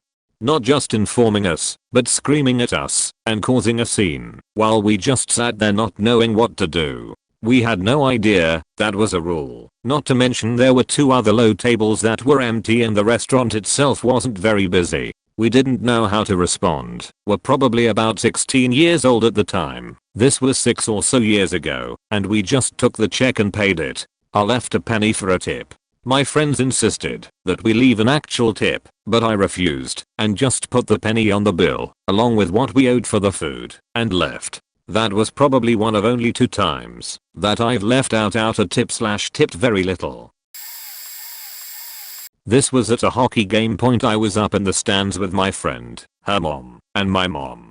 There was 5 minutes left in the 3rd period and there was no one in the row next to us to the left. But, behind us, there were these college age guys that sounded dead drunk. One of them ended up throwing up in the seats. My mom didn't feel like being regurgitated on, So she tells us to move down to the left. Bad idea. The couple behind us consisted of a 45-year-old beach and her husband. She begins complaining loudly and claims that we are blocking her view. We tried to ignore her, but eventually my friend's mom became fed up. She told the woman nicely to stop yelling and that we were not blocking her view. The woman's husband told his wife to calm down. The woman dumps her beer on my friend's mom. All of it. Naturally, my friend's mom flips her sheet and is yelling and crying. A female security guard comes up the stairs and asks what happened. My mom explains the situation and the guard asks for our tickets. Stupidly, my mom shows our tickets, which the guard had no right to see. Some people stood up for us, saying it was the woman's fault for this, but the guard made us leave. When we left, I told the drunk beach's husband to get a leash for your beach next time, asshole. My friend gave her the finger and said, "Fuck you," nice and loud. We told the manager what had occurred, but nothing happened. No refund, no apology, nothing. That was the last time we went to a hockey game there. TLD, our friend's mom got beer dumped on her. Customer service didn't even apologize. My friends and I were out to eat at a lakeside restaurant on the 4th of July weekend a few years ago. Clearly the place was packed, and we knew this. We didn't expect great service or anything, but we did expect to be paid attention to. So we arrive and are seated by the hostess at an outdoor table with a family who was finishing up their meal. The table was large, and we had agreed. We got to chatting and had a lot to talk about. About 15 minutes later our server finally comes over with menus, then promptly walks away without even taking drink orders. It was really hot. This is when we find out that we have a different server than the family that was there prior to us. So we wait patiently and look over the menus, figure out what we want and wait some more. 30 minutes later our waitress finally shows up again to take our order. Very tersely informs one of us that the meal we wanted was no longer in stock and disappears for another 20 minutes before finally arriving with water and our sodas. It takes another 40 minutes for food. I understand that this could have been simply because the kitchen was swamped, since it arrived hot and tasty. We didn't see our waitress for another 45 minutes after we had finished our food. The check finally arrives, and she doesn't show up to take it until 15 minutes later. We ended up leaving 2 cents for a tip and a long note about how it's understandable to be busy and distracted. It's another to be actively rude and unhelpful to your customers, and that we would not be frequenting that establishment again, which actually did mean something, since we were at my friend's family cabin on a lake chain where I worked at a summer camp and met my fiance. I'm around there pretty frequently.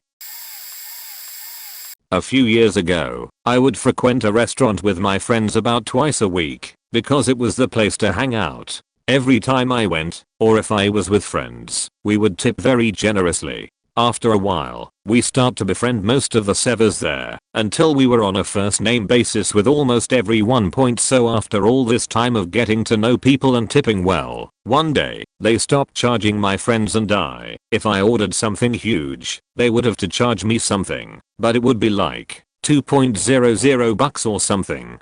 One server in particular took a liking to me and would hand me desserts on my way out, just because I lived like a king. Still, I always tipped.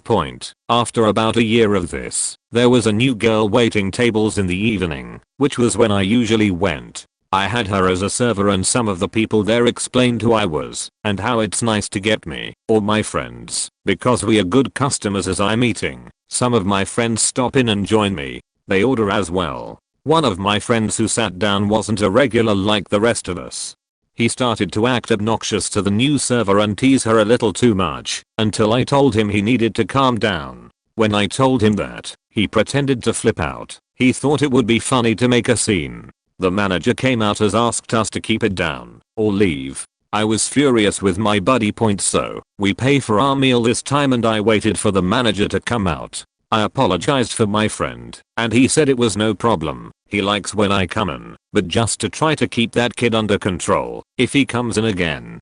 I said that was no problem and I'd actually like to speak with our server and apologize to her as well. She comes out, and I tell her the same thing and to ignore this as our first impression. Before I left, I handed her a 20th tip, just for her troubles and having to put up with us the next time I come in. Half the staff is looking at me weird. Everyone seems to have a chip on their shoulder. The one waitress who gave me the free desserts comes up and says, "What the hell did you guys do last time?" I didn't know what was going on. Apparently, this new girl, after I said I was sorry and tipped her, told all the employees the next day, people who were not there on her shift, that I was her costumer and was a complete terror. To the point of sexually harassing / touching her and throwing my plate / silverware at her. I laughed so hard after I heard this and told this woman what really happened. She believed me because that would have been out of character. I was able to clear the whole thing up with everyone and eventually that girl got fired. TLDR, new server at a restaurant claimed I sexually assaulted while she was working and threw plates at her. Coming in late to the party, so this will get buried no doubt. Coming back from Chicago very late at night after a concert with a friend who was driving. Somehow we end up taking rural routes instead of highways. It's something like 3 in the morning and he needs to stop for gas. I have to pee. We both get out of the car at the pump and before any of us start to do what we need to, we hear a voice on the intercom at the pump yell pay. So we go inside the gas station and here's this guy who looks loaded on something fierce behind a few inches of plexiglass. My friend pays him something like $20 or $25 and this guy is absolutely furious for no reason at all. I ask to use the restroom which is on the side of the building. He throws the key which is attached to this rubber loop thing. I'm pretty taken aback, but am thankful he's letting me use the restroom. I get done and put the key contraption back under the plexiglass. My friend fills up and we are both pretty perplexed at the situation, considering none of us had done anything to provoke it. We start driving away and my friend does the little dick thing with his thumb and index at the guy, who promptly returns him with a furious middle finger. We both laugh at the situation and his reaction. We did ponder on our way home to say or do something to a higher up, but at one point I forgot what city this was and what the name of the gas station was. I wish I had done something because he faked up. TLDR, crazy gas station employee. I was with my girlfriend one night in College Park, MD. There was this restaurant attached to this semi-crummy hotel. I think the restaurant was called Moose Creek or something. I went there years earlier with a previous girlfriend and her mom and the food was solid though not great. So we're there and it's pretty empty and the server doesn't show up for like 15 minutes, but it was late and we were starving and there wasn't really anywhere else to go. The waitress finally shows up and I ask her how many potato skins come in an order because my girlfriend didn't want to split and I didn't want too much food. The waitress says I don't know and just stares at me like I asked her the meaning of life. I stare back and she says I'll find out and then leaves for another 10 minutes and tells me some range between like 6 to 8 but didn't know the exact number. We order food and it's all burnt and cold and terrible. We eat and ask the girl for the check. She takes like 10 minutes getting it to us and disappears again. We wait another 10 minutes and she's nowhere in sight, like not even on the floor. I go to another server who's ringing up another check and politely tell her what happened and ask if she can ring us up. The server is really nice and starts handling the check. The manager comes over obviously concerned and asks the server what's up and she says I'm doing this check for whatever our server's name was. She did it again. I'll tip for pretty much any service, even if it's just a couple bucks and just never come back, but that's one of maybe 2 times in my life where I left nothing. When I was 14 my friend and I saw a movie in a theater in a town we didn't know too well. Her older brother was supposed to pick us up and he wasn't answering his phone. It was nearly 3 am and the theater was closing, so we crossed the street to sit in a Starbucks, the only thing open. We planned to order drinks and sit inside the safe, warm store until we could find a ride. When we get inside the only person in the store is the one cashier, a stereotypical fat epitome of white trash 20-something-year-old. This was during the 2008 election and I has previously bought snacks at 7-Eleven where you chose an Obama or McCain bag. She saw my Obama bag and went, "Why'd a white girl doing with niggers? You out or not? Can you even vote?" "Nor I can't, but you ain't walking in my store with no blue Obama bag," or something along those lines. As my friend orders her drink the cashier suddenly grabs the necklace that was resting on my friend's cleavage and won't let go. She declares that she likes it, wants it, and wants to jack it out in the parking lot. She finally lets go, and we get our drinks, and decide to sit outside for our own safety. Being 14, we were scared shitless. Then she comes outside, asks why we're too good sit inside. We said we were waiting for our ride. She says, sweetie, I don't think your man's coming, but I still like hat necklace. But I'm kidding when I said I'd jack it, don't be scared. My friend nudges me, and I see she's flicking one of those dinky safety box cutters they make employees use in restaurants. Still scary, so we book it. I've never run so fast in my life. We ran until we collapsed on the lawn of a closed, expensive shopping center, where we spent the night. I left my phone back at the Starbucks, but back then those flip phones were practically disposable, so we didn't go back. Ever.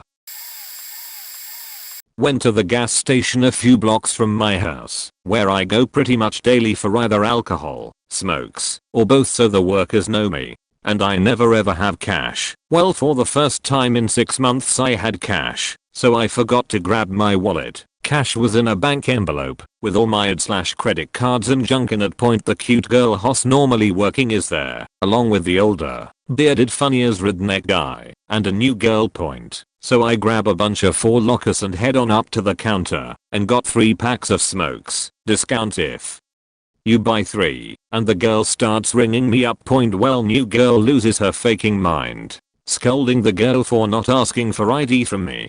I'm bearded and in my late 20s, and try to tell the girl, hey, no worries, I live 3 blocks up the road, I'm in here every day. I bet she knows my name and birthday by heart at this point. Without skipping a beat, the girl fired off my first name and my job, and the older guy who works the late shift came over and said the same. Has cool, ring him up, in here all the time, he's closer to 30 than he is to 21, etc etc. Meanwhile, girl is being a huge beach, snarky as fuck, giving me sideways looks, and keeps saying you don't know this boy, and threatening the normal workers about what the manager's going to think.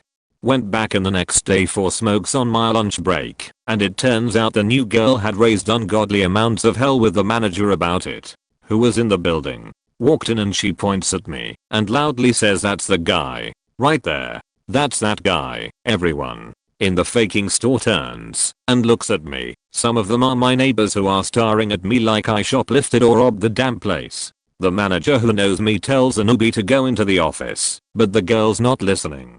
She came right around the counter and got straight up in my face demanding to see my ID, and that she knows I'm running a game on the store and buying alcohol underage. Point, I'd had a shitty day and was about to unload with a background of beach. You don't know me. Gotta bring ghetto against ghetto. But the manager came out of nowhere like faking Batman or the Predator and dragged this girl back into the office, hopefully to add a new skull to her collection, or hit her with a batarang, slammed the door, gave me a pack of smokes and apologized profusely. Handled greatly, and I still go in every day.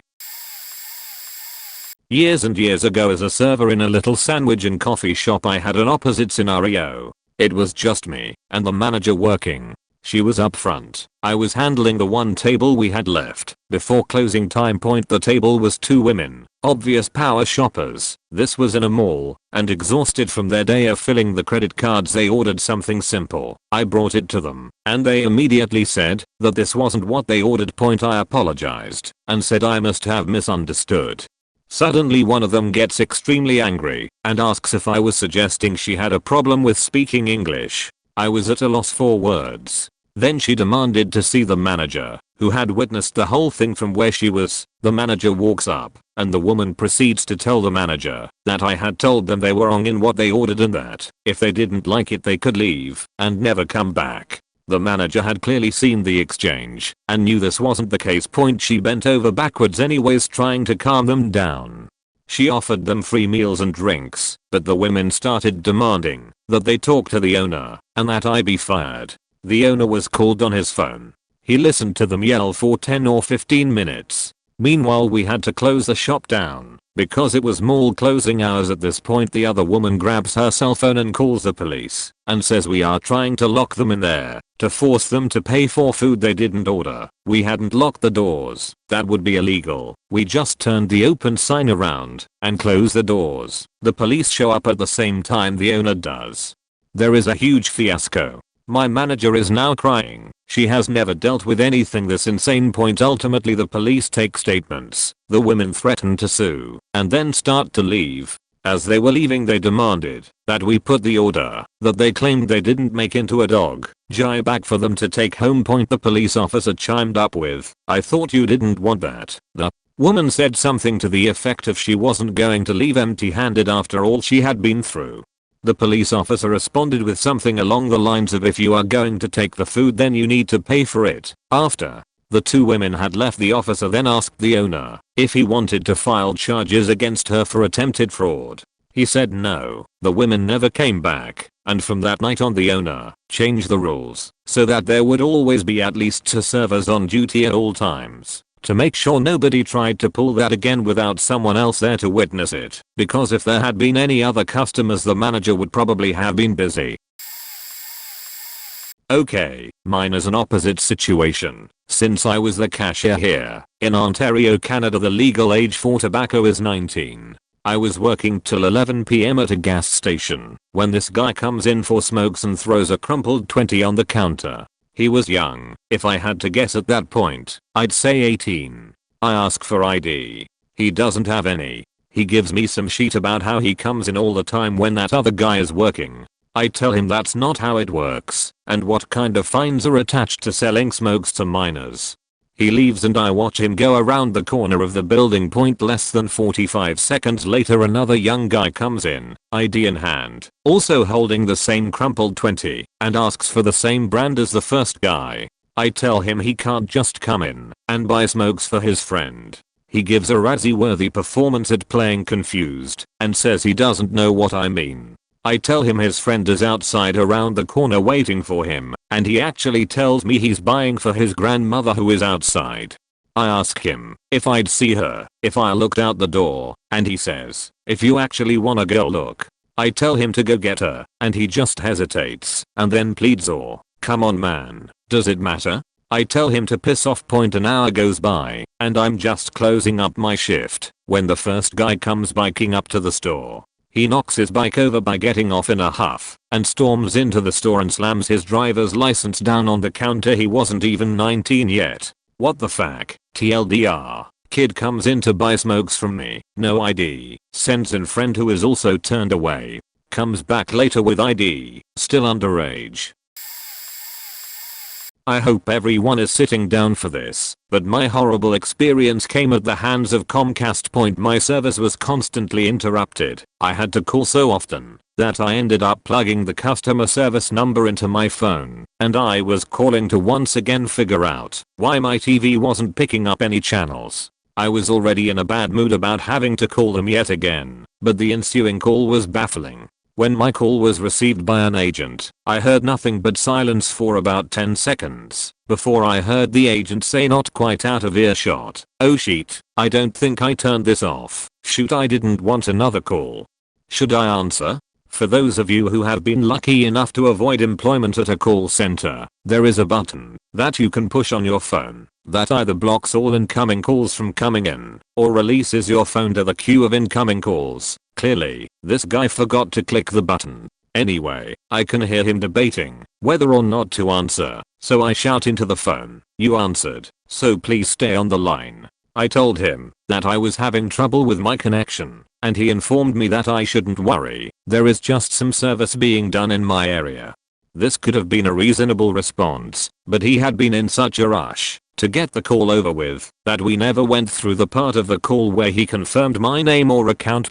I used to work for Amazon, so I am typically very considerate towards customer service reps, but I knew right from the start that this guy was going to half SS this call. I called him on it. "Oh, there's service in my area? Where am I? Again. What's my name? What address do you see on screen? Again. He met me with 10 seconds of silence before apologizing with the sentence that, "Sorry, I'm not really supposed to be working anymore. You need to call back and start over with another agent." Now I'm well aware that he is not permitted to hang up on me and that all calls are recorded, but I want to make sure this guy doesn't pull this shit again. "Okay," I say, "I guess you can just escalate this to your manager then, and you can go about your day." The guy stammered more excuses, but eventually transferred me. I spoke to the shift supervisor. She somewhat helped me out. Again, still dreadful service for some never explained reason, and I made sure that the customer service survey was delivered to me so that I could tear this guy apart and have it ruin his scores. I wait tables for a living and occasionally have to wait on large parties. I'm overjoyed when people overgrat. 18% is our standard gratuity for parties of 8 or more, but when they don't it doesn't piss me off, unless they were major faking assholes. I had a party of 13 last week that every time I went to the table for any reason 4 people needed fresh alcoholic beverages, which I have to get from the bar, which takes time. One guy actually had the balls to come up to the service bar and be like, "You're taking too long," as I'm standing there waiting on my bartender to make his drink. I had to tip out to the bar on all the alcohol they drank. They left me $2 over grat, which helped with the tip out a little and was appreciated. I don't expect anyone to kiss my ass ever. 18% is fine if you're pleased with your service and I didn't mess anything up. If you are very pleased with your service and are in a large party, even an extra $2 helps with any tip outs at the end of the night, and then more of that 18% goes to your server, and that's cool. Having said that, some of the people I work with are entitled bastards, and if they don't get 20% they get pussy. Meanwhile they talk shit about the table the entire time they're there, so I don't think that really qualifies someone for 20%. In summation, this guy that waited on you sounds like a real sheet bag. I would never say anything but thank you to a guest at the end of the meal. Fuck that guy. I hope the manager camped your meals entirely. If not, they should have. This past weekend, I was at a gig selling stuff, think merch table, and I ordered food. To be polite, it was a bar with food from an attached restaurant. The food was bad, but whatever. The bartender was the waitress. Because I was there on business, I told the promoters and the bartender that I was leaving at 11 to catch the last train point. When I finished my food at 9, I tried to get the bartender's attention for a solid 10 minutes, and she just looked at me and didn't do shit.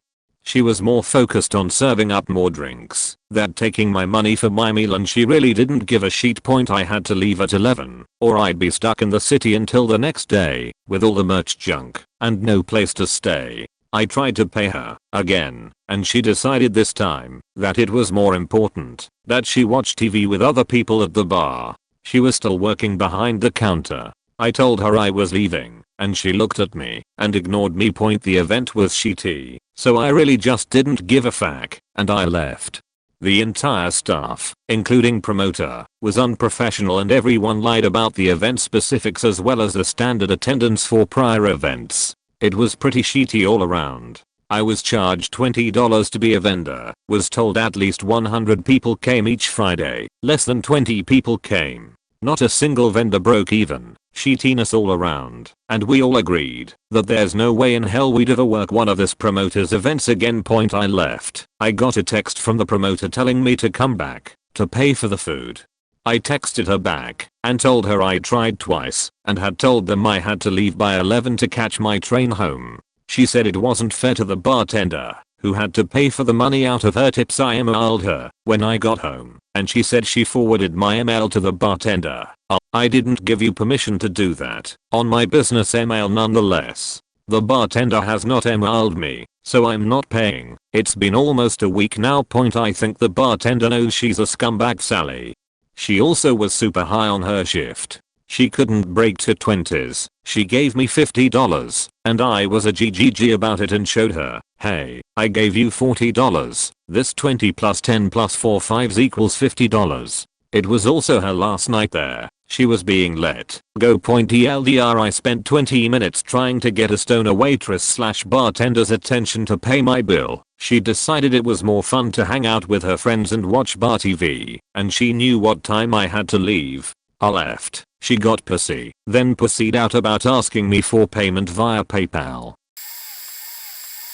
TLDR. Fact Troutdale. Fact Chase Bank Point. I went to Troutdale, Oregon with some friends over spring break. We go to check in at the Motel 6 that we booked a few weeks in advance, and they refused to let us check in because no one in our party is 21. Nowhere on the reservation form did it say anything about age. I was pretty miffed at this point, but this was not the what the fuck experience point. We leave the Motel 6 and head back a ways and find a Travelodge. It was a bit dumpy, but we were on a pretty tight budget. We ended up getting a room for the 2 nights that we had originally planned and then went to our room.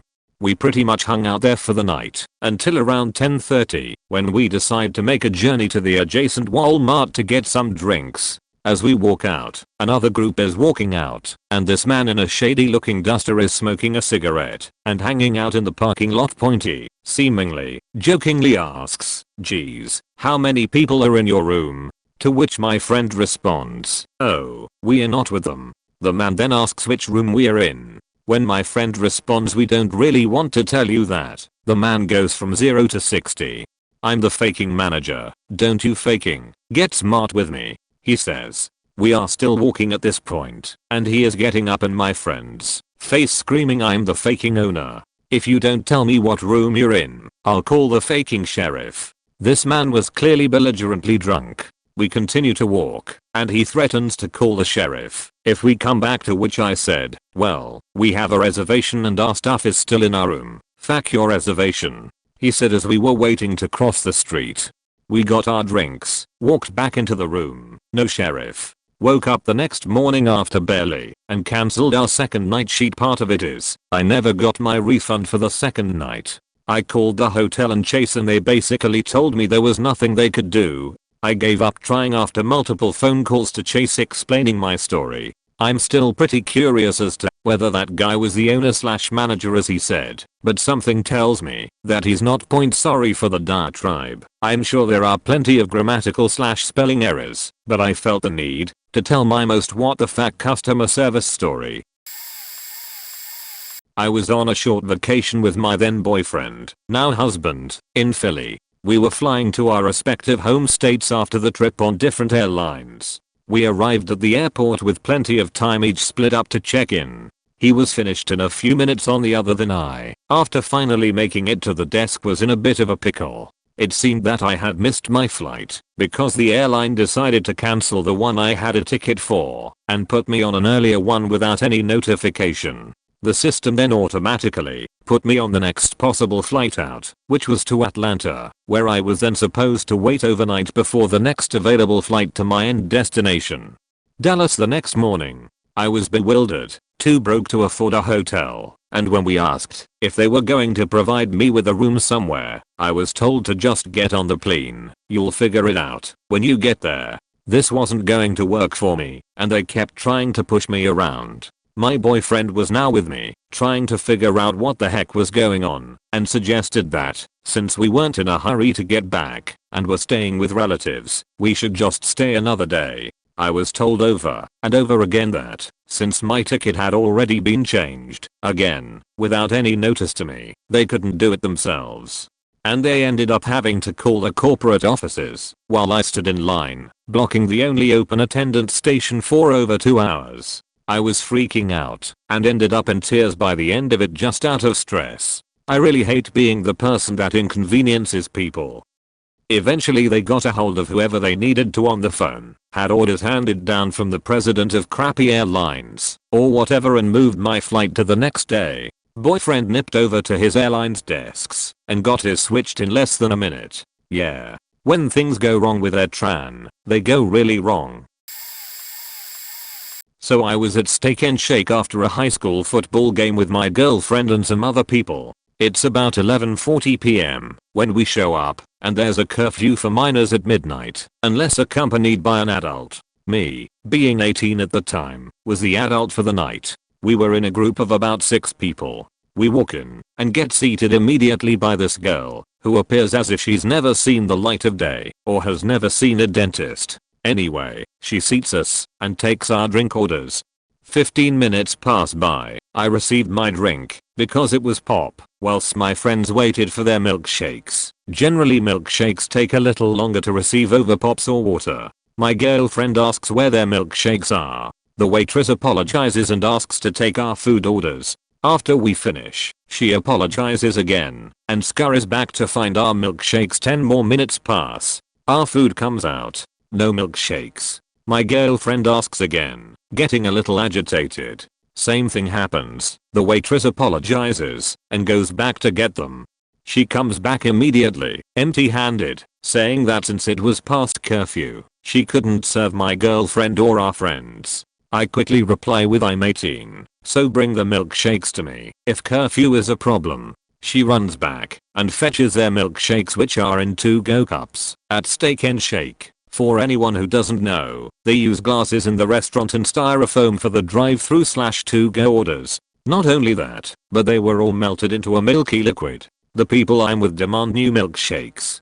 She goes back to make new ones. 5 minutes go by, which is okay for having to make 5 milkshakes. She brings them the milkshakes, and we ask for our bill. She brings it to us after getting into a loud verbal fight with one of her co-workers. I go up to pay, and luckily the guy checking us out was the manager. I tell him what happened. He took the milkshakes off our bill. I didn't leave a tip, to which he replied she doesn't deserve one anyway. I never saw her working there ever again.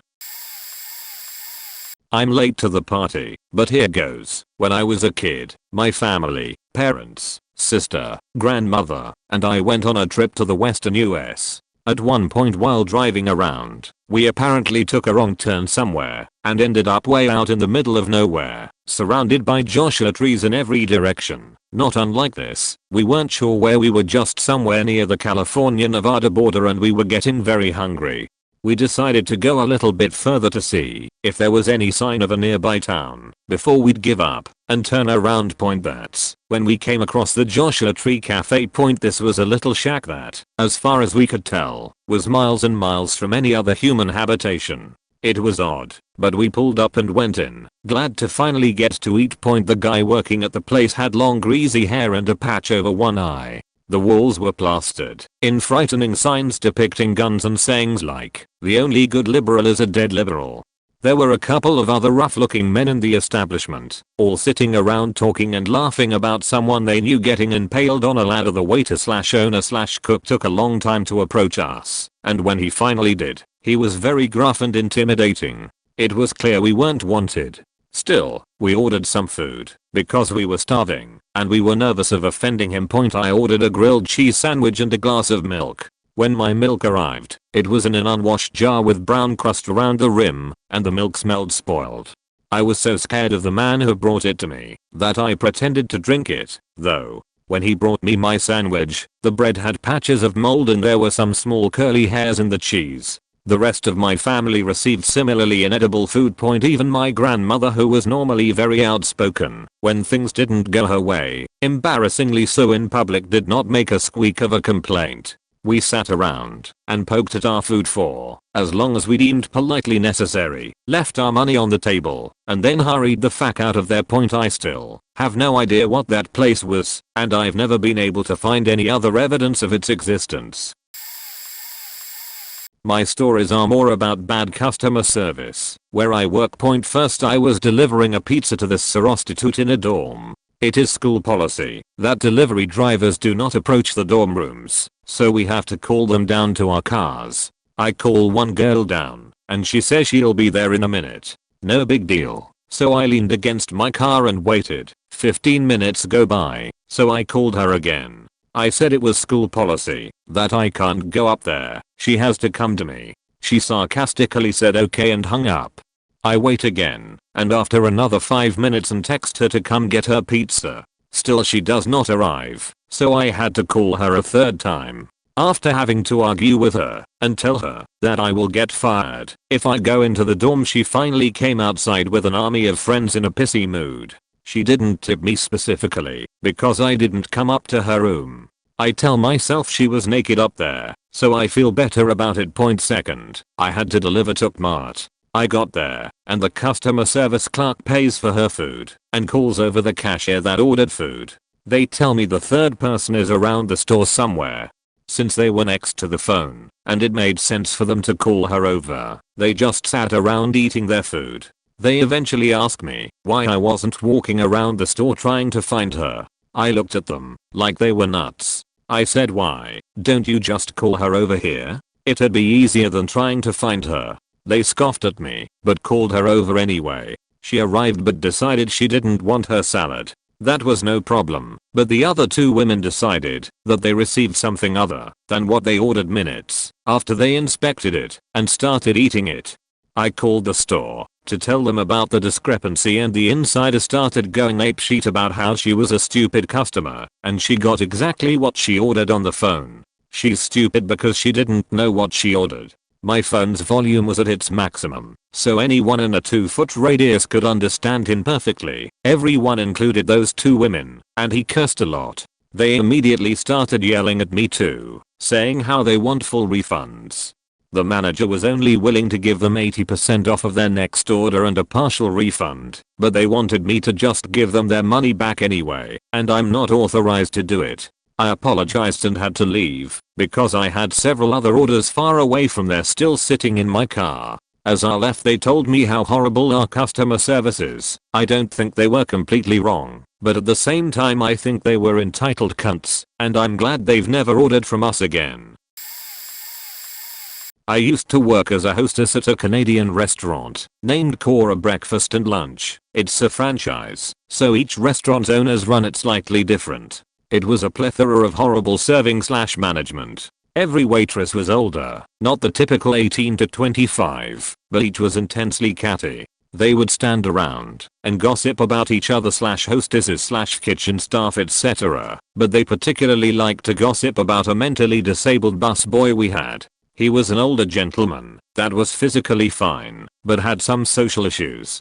He's one of the sweetest men I've ever met, and often would get frustrated because he couldn't keep up with the tables. Cora was his life. The waitresses would constantly put him down behind his back and complain that he didn't do their tables when it was their jobs to clean their own tables as well. In addition to this, the restaurant was poorly managed, and we often would get major backups in the kitchen.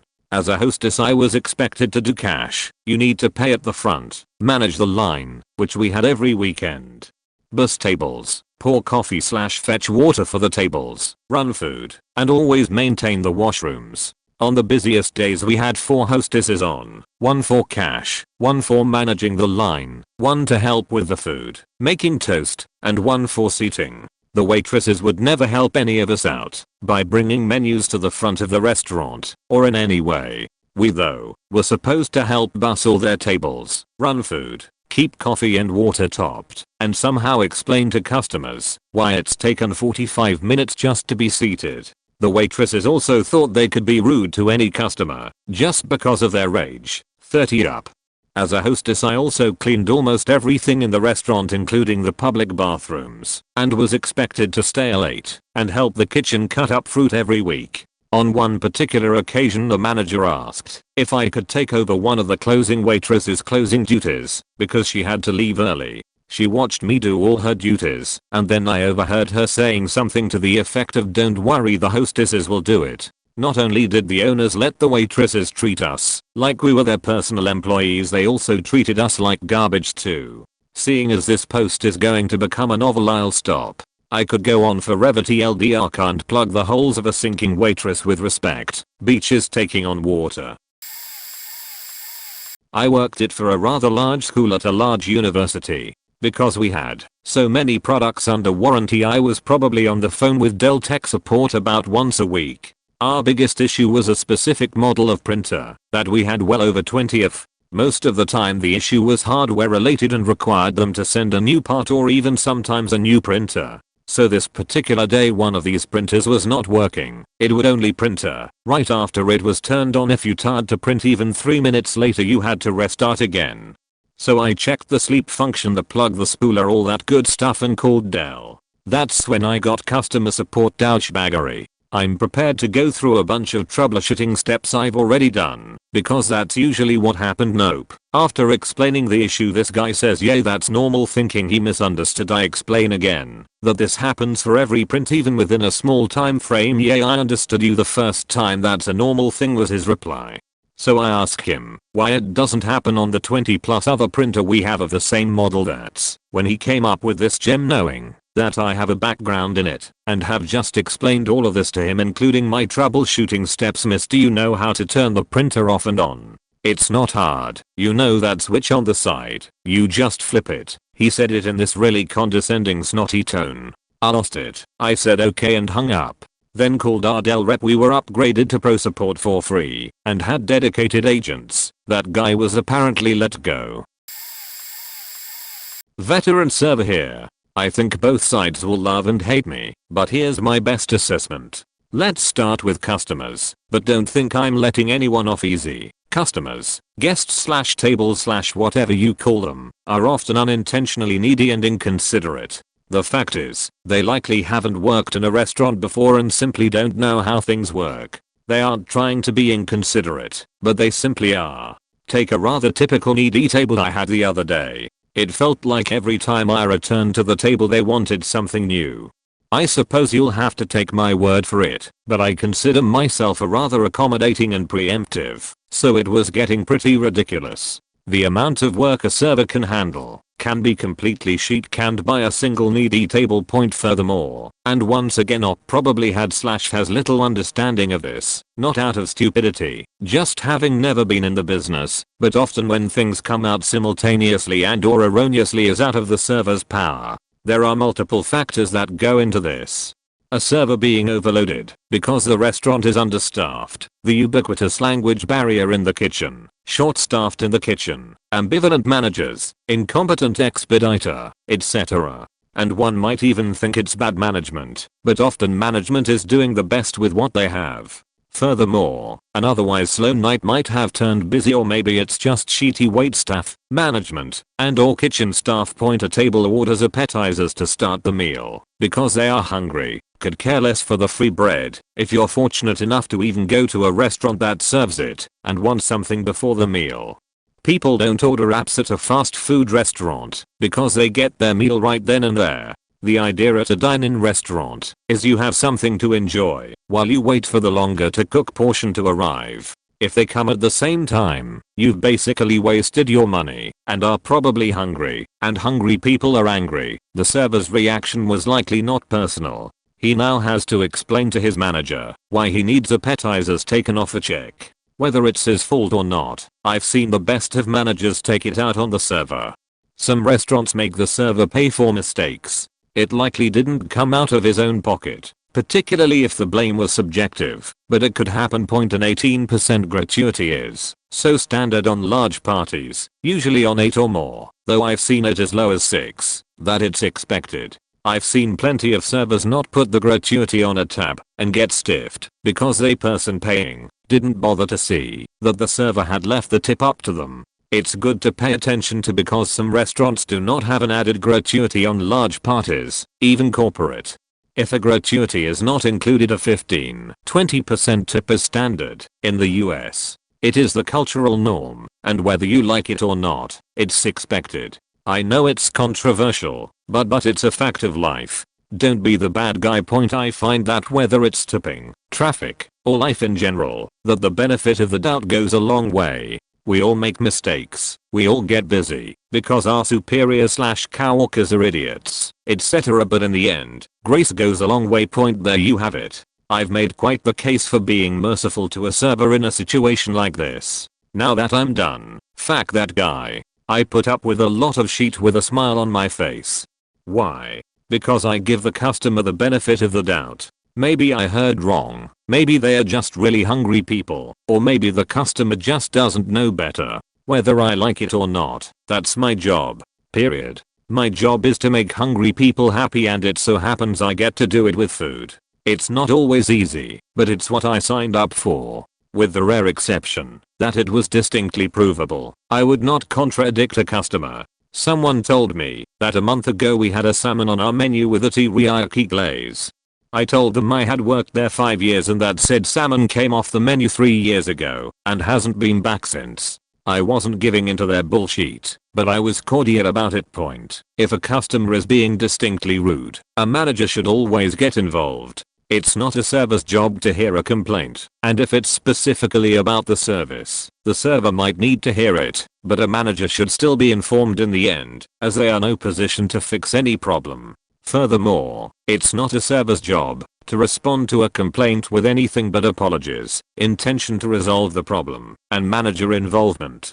Rudeness on part of the server is, as a rule, implying that, yes, there are exceptions, inexcusable. One time a guy chewed my ass because of a host issue. My inclination was to tell him to go fuck himself. I smiled nicely and got a manager in ops case. This server was rude from the start. He was not just incompetent, but also didn't take responsibility for his incompetence. In fact, he went so far as to blame it on the customers. When it comes time for the tip, it's generally as taboo for the server to discuss the tip as it is for a customer to not leave a tip. It's that big of a deal. I'm very guarded in how I talk about gratuity, because I wouldn't insinuate that I'm entitled to anything, but rather earn the best possible tip I can from every guest, and depend on them being informed about cultural norms to do the rest. It doesn't always work in my favor, but it's my job, so I show up, put on a smile, and bring out the faking food point. In some rather pretentious establishments it may be acceptable to kindly request a rather rude, ignorant, and/or poor tipping customer not to return. It is, however, never a task given to the server.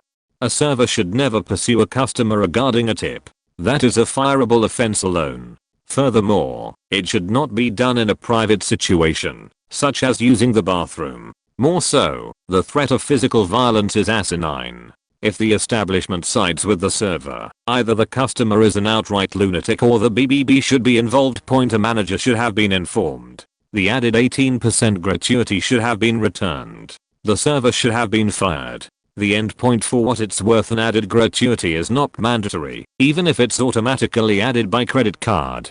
Legally, no one can force you to tip your server.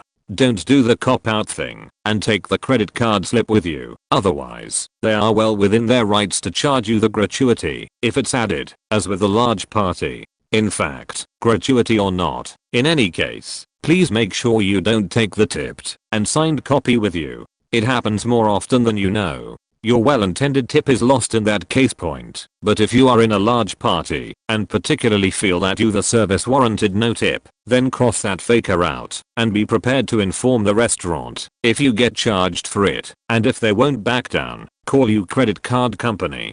If it's an added service charge, you're out of luck. They can tack that on and make you pay for it. All in all, remember, we are getting one side of the story. No offense to the op, but I live in the Midwest and don't know him, so who's to say this is the whole story? I have every reason to believe it, but once again, I tend to give everyone the benefit of the doubt. It's good karma and better for your health. Look it up. The only times I don't tip or tip less than 15% is if I'm insulted or visibly neglected by the server. That means a server has to be rude to me, not just coarse, or in a hurry, and/or visibly ignore me, while I obviously need something. I admit to being overly sympathetic to servers, but it's mostly because I've been there. 99% of the time I tip 20% or a hair more just to make someone's day. In the ops case, I would have made sure this server didn't get a single cent of my or accompanying friend's money, complained to a manager, and checked back to make sure the server was fired. Once, near the midnight hour, my night cook wrongly prepared a baked Dover sole when I conveyed instructions to him, through my regular house staff, to prepare a seared Dover sole. When, upon seeing the offending dish arrive in my presentation study within which I had been attending to diverse business matters involving iron futures and pork belly contracts, I immediately demanded the cheeky lad to come at once before me to receive a tongue lashing, like never had he received before, or would receive thereafter, other than, perhaps, from me in the event he again meal prepared a dish I requested. Now, here comes the true chestnut of the story. When the culinary offender reached the threshold of the presentation study, I bade him hang his head to receive the appropriate verbal comeuppance that I was about to offer. The fiend, rather than hang his head, He looked me right in the eye, tears streaming down his cheeks, and said, "Sir, my neck, it was harmed in a fall yestermorn, while I was painting with me wife our little cottage. I can't hang me head, for the pain is too great." What? Rank disrespect. Hearing this, the rage grew in me so deep, that I grabbed a saber from the nearby fencing stand beside my desk and, pouncing on the fool, ran him straight through. "Cook my Dover sole wrong, will you? And then not hang your head? Not again, sir. Not again, perhaps. My narrative has grown too long and therefore you, dear reader, did not in fact read? Well then, let me summarize the unfolding sequence of events for you. My night cook wrongly prepared a fine piece of Dover sole in the style of a bake, rather than a sear, and then had the audacity to not hang his head when I called him for a reprimand, offering some nonsensical tale of a fall whilst painting the prior day as his excuse for the impertinence. For this, I ran him through with my fencing saber. I know this will get buried, and sorry for the wall of text, but a month or so ago my boyfriend was called to the bar. Aka became an officially unemployed lawyer, and my family and his family went out for a celebratory dinner. The restaurant was a tired, typical everything sort of place, which I did not choose, because I'm a persnickety food snob and I would have chosen something with better Chow reviews. Meal starts fine, orders are placed. Many people in our party of 8 order steaks and request them medium rare when asked by the server how they should be cooked. Apps come out, they are bland but not bad. Soon our mains come out. The meat is undeniably overcooked, at least medium, if not medium well. This is unfortunate but no one wanted to wait for new steaks, so we just went about our eating. When the waiter came to see how the food was, someone mentioned to him that the meat was cooked more than we had requested. Apparently, this was a bad move. The waiter got super agitated and started telling us it was supposed to be that way, and that their steaks are great, and that nothing is wrong. We argue back a bit, but get tired of it, and we ask if we can go about eating our meals. The waiter then goes to tell his manager about our complaint. The manager comes to us and asks how everything is. Did he think he was going to get a new answer? My boyfriend shows him his steaks and asks the manager how he would say it is cooked. The manager answers medium. At this point, the manager could have just said sorry about that, and we would have been content. Instead he starts ranting about how perfectly aged their steaks were, and that our steak was in fact cooked perfectly and we should just enjoy it. He's being a serious downer on the mood at the table at this point. People are getting disgruntled. We ask if he can please let us eat, so he walks away, and then comes back to our table with a big raw steak sitting open on a plate, garnished with a lovely sprig of parsley, and tries to make some argument of how it is so perfect. Can't we tell? This must have been against some health code violation to parade raw meat around our table. This was not one of those steakhouses where they let you choose your steak raw. I continue to not get what the relevance of this craziness is. How the steak was aged didn't change the fact that they overcooked it. He keeps yelling at us until the new lawyer at the table gets pissed and starts yelling back to just leave us alone. Finally, he removes himself, and the raw meat from our table. 2 of us had ordered off of a 3-course prix fixe menu that came with dessert. We chose to leave without getting said dessert. They eventually attempted to rectify the situation by giving us a $50 gift card, which is the solution to restaurant ordeals that I hate most, since it means I would have to go back to the place in question when I got home and went to write my bad reviews on all sites that I could think of. I found other diners' reviews that corroborated my experience. Should have read those more carefully before dinner. TLDR, go for a nice dinner with my fam and the BS fam. Steak is overcooked. Waiter and manager freak out. Raw steak is brought to table. I leave without dessert.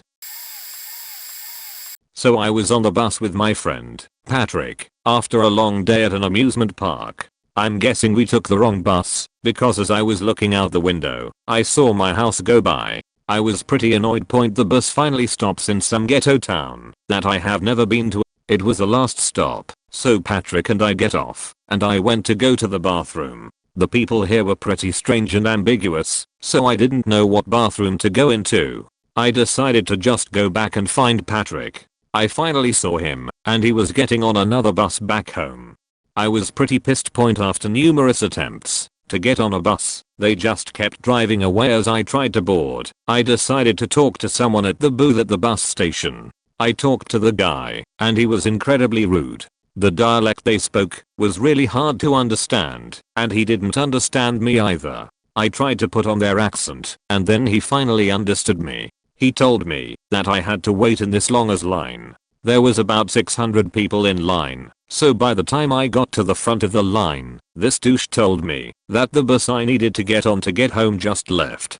He cold easily told me that when I first spoke with him I had to wait there all night long if I wanted to get home because of that douche. I was really furious because I was in a town I had never been to and I was freaking out. Eventually this guy gave me his balloon and I was able to float back to my pineapple, but I was just so annoyed. I could have avoided all of that trouble if he would just told me when the next bus left. Local pharmacy / convenience store chain. Rather large place. I usually buy candy there if I'm not dieting. My girlfriend and I were coming up to my parents' house from hers, 2 hours away. I think we wanted to grab some drinks or something. I don't remember. She goes over to the cosmetics, because fuck it, and sees that they are having a significant sale on things, like 50% off and other %s. I'm peeking at the deodorant section, which has half an entire aisle marked, buy one get one, 50% off, of equal or lesser value, etc. I'm usually skeptical about this place already, because of how lax they are with putting up and taking down sale signs, so I check the dates to make sure we are good. So, we are pumped. She gets some nail tools, I grab a stick and a spray, she grabs a stick and a spray. We go to checkout point. She purchases everything, as it's not much with all the sales we got, right? I check the receipt just before we hit the door. It's about $40, and bells start going off in my head. There's no way this stuff comes up to $40 on sale. I go through checking the discounts, or lack thereof. The BOGO 50% didn't even show up, and several nail items weren't correctly priced either. It should have been a little under $25. I about face walk over to the register we were at and explain it to the cashier, who calls up the shift manager, a little Indian woman, late 40s. I explain the situation to her, and we have to walk her around and show her the damn signs for everything. At this point, I'm pretty pissed already, because it's pure goddamned laziness that caused this. She okays the mail items and goes over to the deodorant. She looks at the sign and says equal or lesser value. I point out what we both chose and how they comply to that stipulation. She says, no, must be same brand. Brand does not in any way equate to value unless you are considering the value to be the textual description of the item. I try to explain this to her. She just repeats what she said. By now, girlfriend is in whatever mode. She's normally very patient and grabs 2 Dove products while I grab 2 Old Spice products, and we go through everything at the register to make sure we only get what we want. The woman now has to create a refund, and she continues mumbling on about things. At this point, girlfriend is saying things like, this is ridiculous, we are never coming here again, you shouldn't have those signs up. They are blatant lies, and such. I actually haven't been back since.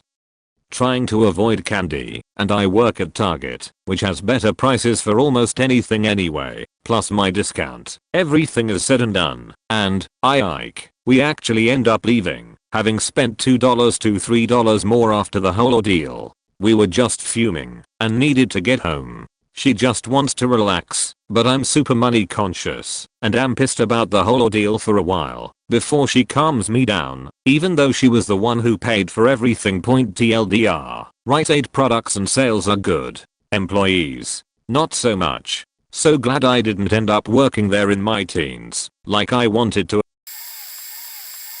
My senior prom. A group of us went to Ruby Tuesdays. This was after they did all those renovations and became classier. Well, we had a table of 7 people. I ended up getting stood up by my date the night before, hence the odd number, and as we're ordering drinks, me and my friend asked if she could mix in strawberry drink syrup with our cokes. They do it at Applebee's no problem, so we just thought we would ask. Now before we ordered our drinks she asked me where my date was, and when I explained how she just changed her mind last second the waitress just laughed and said that's really sad in one of the most condescending tones I've ever heard, like I was pathetic. It pissed me off and added on to the already shitty night I was having. Point anyway, when we asked her to mix the strawberry syrup with our cokes, by the way it's amazing, and next time you're at Applebee's ask for a strawberry Pepsi, she just gives us both this condescending stare and goes wow, you're really weird, no wonder your date decided not to go with you. I think she was just trying to lighten the mood with humor, but I blew up. It was already embarrassing enough being there, and I didn't need the goddamn waitress giving me shit, so I turn and look up at her and go yeah, I'm weird. But you know what you are? What? A dumb bitch not getting a tip. The expression on her face after that exchange was priceless and will remain with me forever. So right in front of her I convinced our group not to give her any tips, and unfortunately for her, since we were a group of 7 and not 8 she didn't get the automatically included tip. Point I then left a note in her manager's questions, comments, concerns box detailing what she said to me.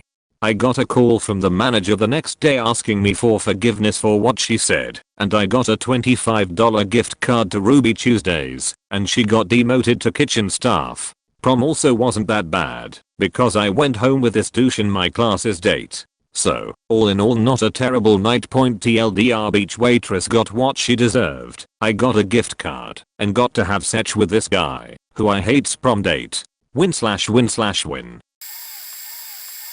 My younger brother turned 21 several years ago, and I joined some of his friends taking him out to one of their favorite bars. As trained by my father, I leave $1 every time I get a drink. Until the third drink of the night. As the bartender put my drink down, he leaned over the bar and said, "Just so you know, no tip, no service," before turning his back on me and walking away. Point I was speechless for several minutes. I just had no words to express how shocked/pissed I was. Not only was I being accused of not tipping, but now this D-bag says he's not going to serve me anymore because of it. Sometimes if I don't have any ones, I'll keep track of how many drinks I've had and leave a big tip at the end of the night. Eventually I calmed down a little and related what happened to the manager, who, after chatting with the bartender, came back and told me, "It's okay, you're cool," before he went back to whatever he was doing when I first tapped him on the shoulder. So I tapped him on the shoulder again and said, "No, I'm not cool, I'm pissed. I wasn't telling you this so you'd make him understand that I had been tipping. I was telling you because that kind of attitude is unacceptable." He apologized, but not well enough to stop me from relating what happened to the rest of the dozen of us who were there that night. We finished the drinks we had in hand and went to a different bar instead. So on top of the number of sales the bar ended up not making, that bartender ended up missing out on more than a few tips that night. Edit, by the way, just to make something clear. I wasn't paying him in cash and then tipping from the change I was getting. I'd given him my credit card earlier and was running a tab, and yet he expected me to have cash, which I did, to tip him with, which I also did. I guess if I'd had no cash that night and instead planned to put a tip on my credit card, which I don't like to do, I know cash tips on credit card payments are usually much appreciated among servers and bartenders, I wouldn't have been able to get more than 3 drinks before having to close out the tab. Makes no sense to me at all. A few weeks ago me and 2 co-workers went to a small restaurant for our lunch break. We were the first ones there, since it was just past 12 o'clock. The cashier guy/our waiter looked angry that we interrupted his laptop time and actually had to do his job. He, rudely, took our orders and slammed our food/drinks on the table when he brought them. We thanked him each time he brought us our orders, trying to be polite, even though he was a jerk. Eventually more people came into the restaurant. When we were finished we needed some to-go boxes, but whenever I tried to get his attention he'd ignore us. Eventually I go up and ask him for boxes. He doesn't acknowledge anything I said, so I awkwardly stand there for a few more seconds then sit down. After several minutes he gives someone else their food, then grabs some to-go boxes and throws them on our table. We go up to pay and he lumps our orders together. We ask to pay separately and he lets out a huge groan. My friend and I pay cash and my other friend pays with his card. The waiter prints the receipt and slams it on the table. Then he grabs a pen, lifts it above his head, and also slams it on the table. The service was horrible, and so my friend didn't want to leave him a tip. He writes a 0 with a line through it on the tip line and accidentally rips the receipt. He puts the receipt on the table, and as we're walking out the waiter yells out, "I like your tip, faker." My friend responds with, "I loved your service." Waiter yells out, "Yeah, I love you too, faker." We were so shocked we just left. TLDR, waiter called my friend a faker twice. A few weeks ago I took my car in to get washed and waxed at a place here in Orlando named after a tentacly sea creature. At this place, you pull up in line until an attendant gets your keys and notes what service you want. The customer goes inside to pay, then to an outdoor covered waiting area. The car interior gets vacuumed at the drop-off area, goes through an auto wash, and then goes to one of two finishing areas, one for normal wash customers, the other area for wax/detail service. The attendant who took my car acted friendly and chatted me up about how he was going to take his kids to Disney that weekend, so he was going to take care of me. I understood that he was angling for a tip, but he was being halfway circumspect about it, so I didn't think much of it. The wax/detail service bay is separated from the customer waiting porch by a short wall, so he was making small talk about my car as he was finishing up. The exit to the waiting area has a clear plastic box with a slot in the top and was filled with bills. Naturally, I thought that it was for tips. When my attendant told me I was all set, I walked up to the box, put in my tip, and walked around to get my keys from him. As I approached, he said that he saw me put the money in the box, but that the box was for tips for the other service area, not for his detailing area, and that he lost out on what I put in there. His friendly manner disappeared completely. I apologized and tried to explain that I thought the box was for tips and that the employees had their own way to split it up, but he didn't seem to care for my explanation. After that I just got my keys from him and drove off. I don't think the attitude at the end was called for. If there's a box for tips at the exit of the customer waiting area, then people are going to put tips in there. If the box is only intended to be for one service area and not the other, a sign would have been helpful. This place has been in business for 50 years, and in all that time, it never occurred to them that a customer shouldn't be expected to know when not to use the tip box. I went out for my girlfriend's brother-in-law's birthday and had a decent time. I was under the grasp of a terrible cold, so I probably shouldn't have been out in the first place, but I trudged along anyway. I had a $12 small breast of chicken, which was about the only thing on the menu that I could stomach. Most people around us were satisfied with their dishes, although I was hoping at the most for sustenance. The trouble came when they brought us the check. The waiter said that they could not split the $500 receipt and that we would each have to write down on the back of the receipt every dish, roll, cocktail, drink, and entree that we had ordered and the price. At that point, he would tally the totals, ring the cards, and bring them back to us. Besides the poor lighting, which isn't conducive to the freaking novel that the idiot waiter expected us to scribble on the back of our receipt, the line items on the ticket were mostly abbreviated, confusingly numbered, and completely inconvenient. After literally a half hour of our table passing the card around, trying to do the waiter's job for him, he took the cards, the receipt, and began having a go of it on the register. 15 minutes later, he returned to tell us that there was a $90 discrepancy between the bill and what we had collectively accounted for. That's when another waiter came by and asked the customers if they had bothered to add the 18% gratuity charge to the ticket. I had had enough of this and started making rude comments about taking math tests and writing essays instead of paying for our sushi. Between the time it took to bring us the check, expect us to split it ourselves. Calculate the gratuity, which eventually ended up being paid by my girlfriend's sister herself, out of frustrating with the clueless staff, and leave. It added an hour to an already excruciating experience. All hyperbole aside, this may have been one of the worst experiences I've ever had at any restaurant, sushi or not. The funniest moment of the night was when the waiter explained that they used to split checks beforehand, but that it always caused problems. Glad they solved them, I guess. Sort of relevant story. A few years ago, while traveling, my girlfriend and I decided to visit New York on our way back to Britain. We were flying back from Melbourne and had the journey from hell. 10-hour delay followed by 14 hours flight, 6 hours stopover then 7-hour flight. We landed in the morning and decided to ride the jet lag out till evening. We decide to go out for a meal in the early evening, by which time we are both spaced out. I'm struggling to remember the year, who the president is, and are those my feet.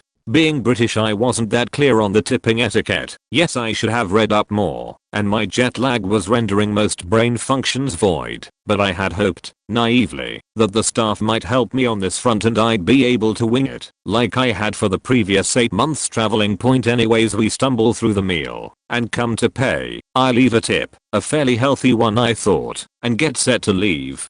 Waitress then comes over and proceeds to address me loudly, like I'm some sort of alabaster retard in front of everyone else for being a cheapskate. Without a word, I take out the presumed difference from wallet and leave it on the table, and then walk out. I'd like to say I had some witty Roger Moore-esque comeback or aside, but I didn't. I went and bought a sheet load of M&Ms and fell asleep partially clothed for 12 hours on the hotel bed. Point TLDR, boring story about a jet-lagged Brit who should probably have gone to sleep rather than taking on the service industry. Who are Dennis? So many stories, but the worst one was when I got kicked out because of a hair trigger manager who didn't know his facts. In my early 20s, I had a friend who waitressed at Dennis. We would often go there about 40 minutes before she would get off work and eat, and then we could give her a ride home. We always tipped decently, for minimum wage, making 20 somethings, and the other wait staff all knew us. Fast forward a couple months, and there's a new manager working, less than a week out. He had been trained at another restaurant, then sent to our local one, and this is the first night he'd worked a graveyard shift. Point, we are sitting in our back usual booth and there was a huge, white trash family that came in around 1 AM. Yes, 1 AM, and they've got 3 kids under 12 with them, and they're ordering food.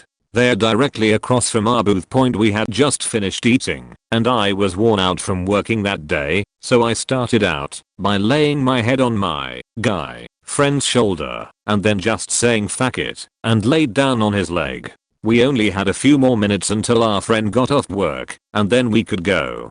5 minutes later, this manager comes over to our table screaming at us to get the hell out of his family establishment. We all bolt awake and are trying to figure out what the hell is going on, and I look across the table to see smug look of satisfaction on the face of the woman across from us. Apparently, she had gone to the manager and told him I was performing sexual acts in the booth right across from her and her kids. I stood up and said all this in a surprisingly calm voice. Do I look faking stupid?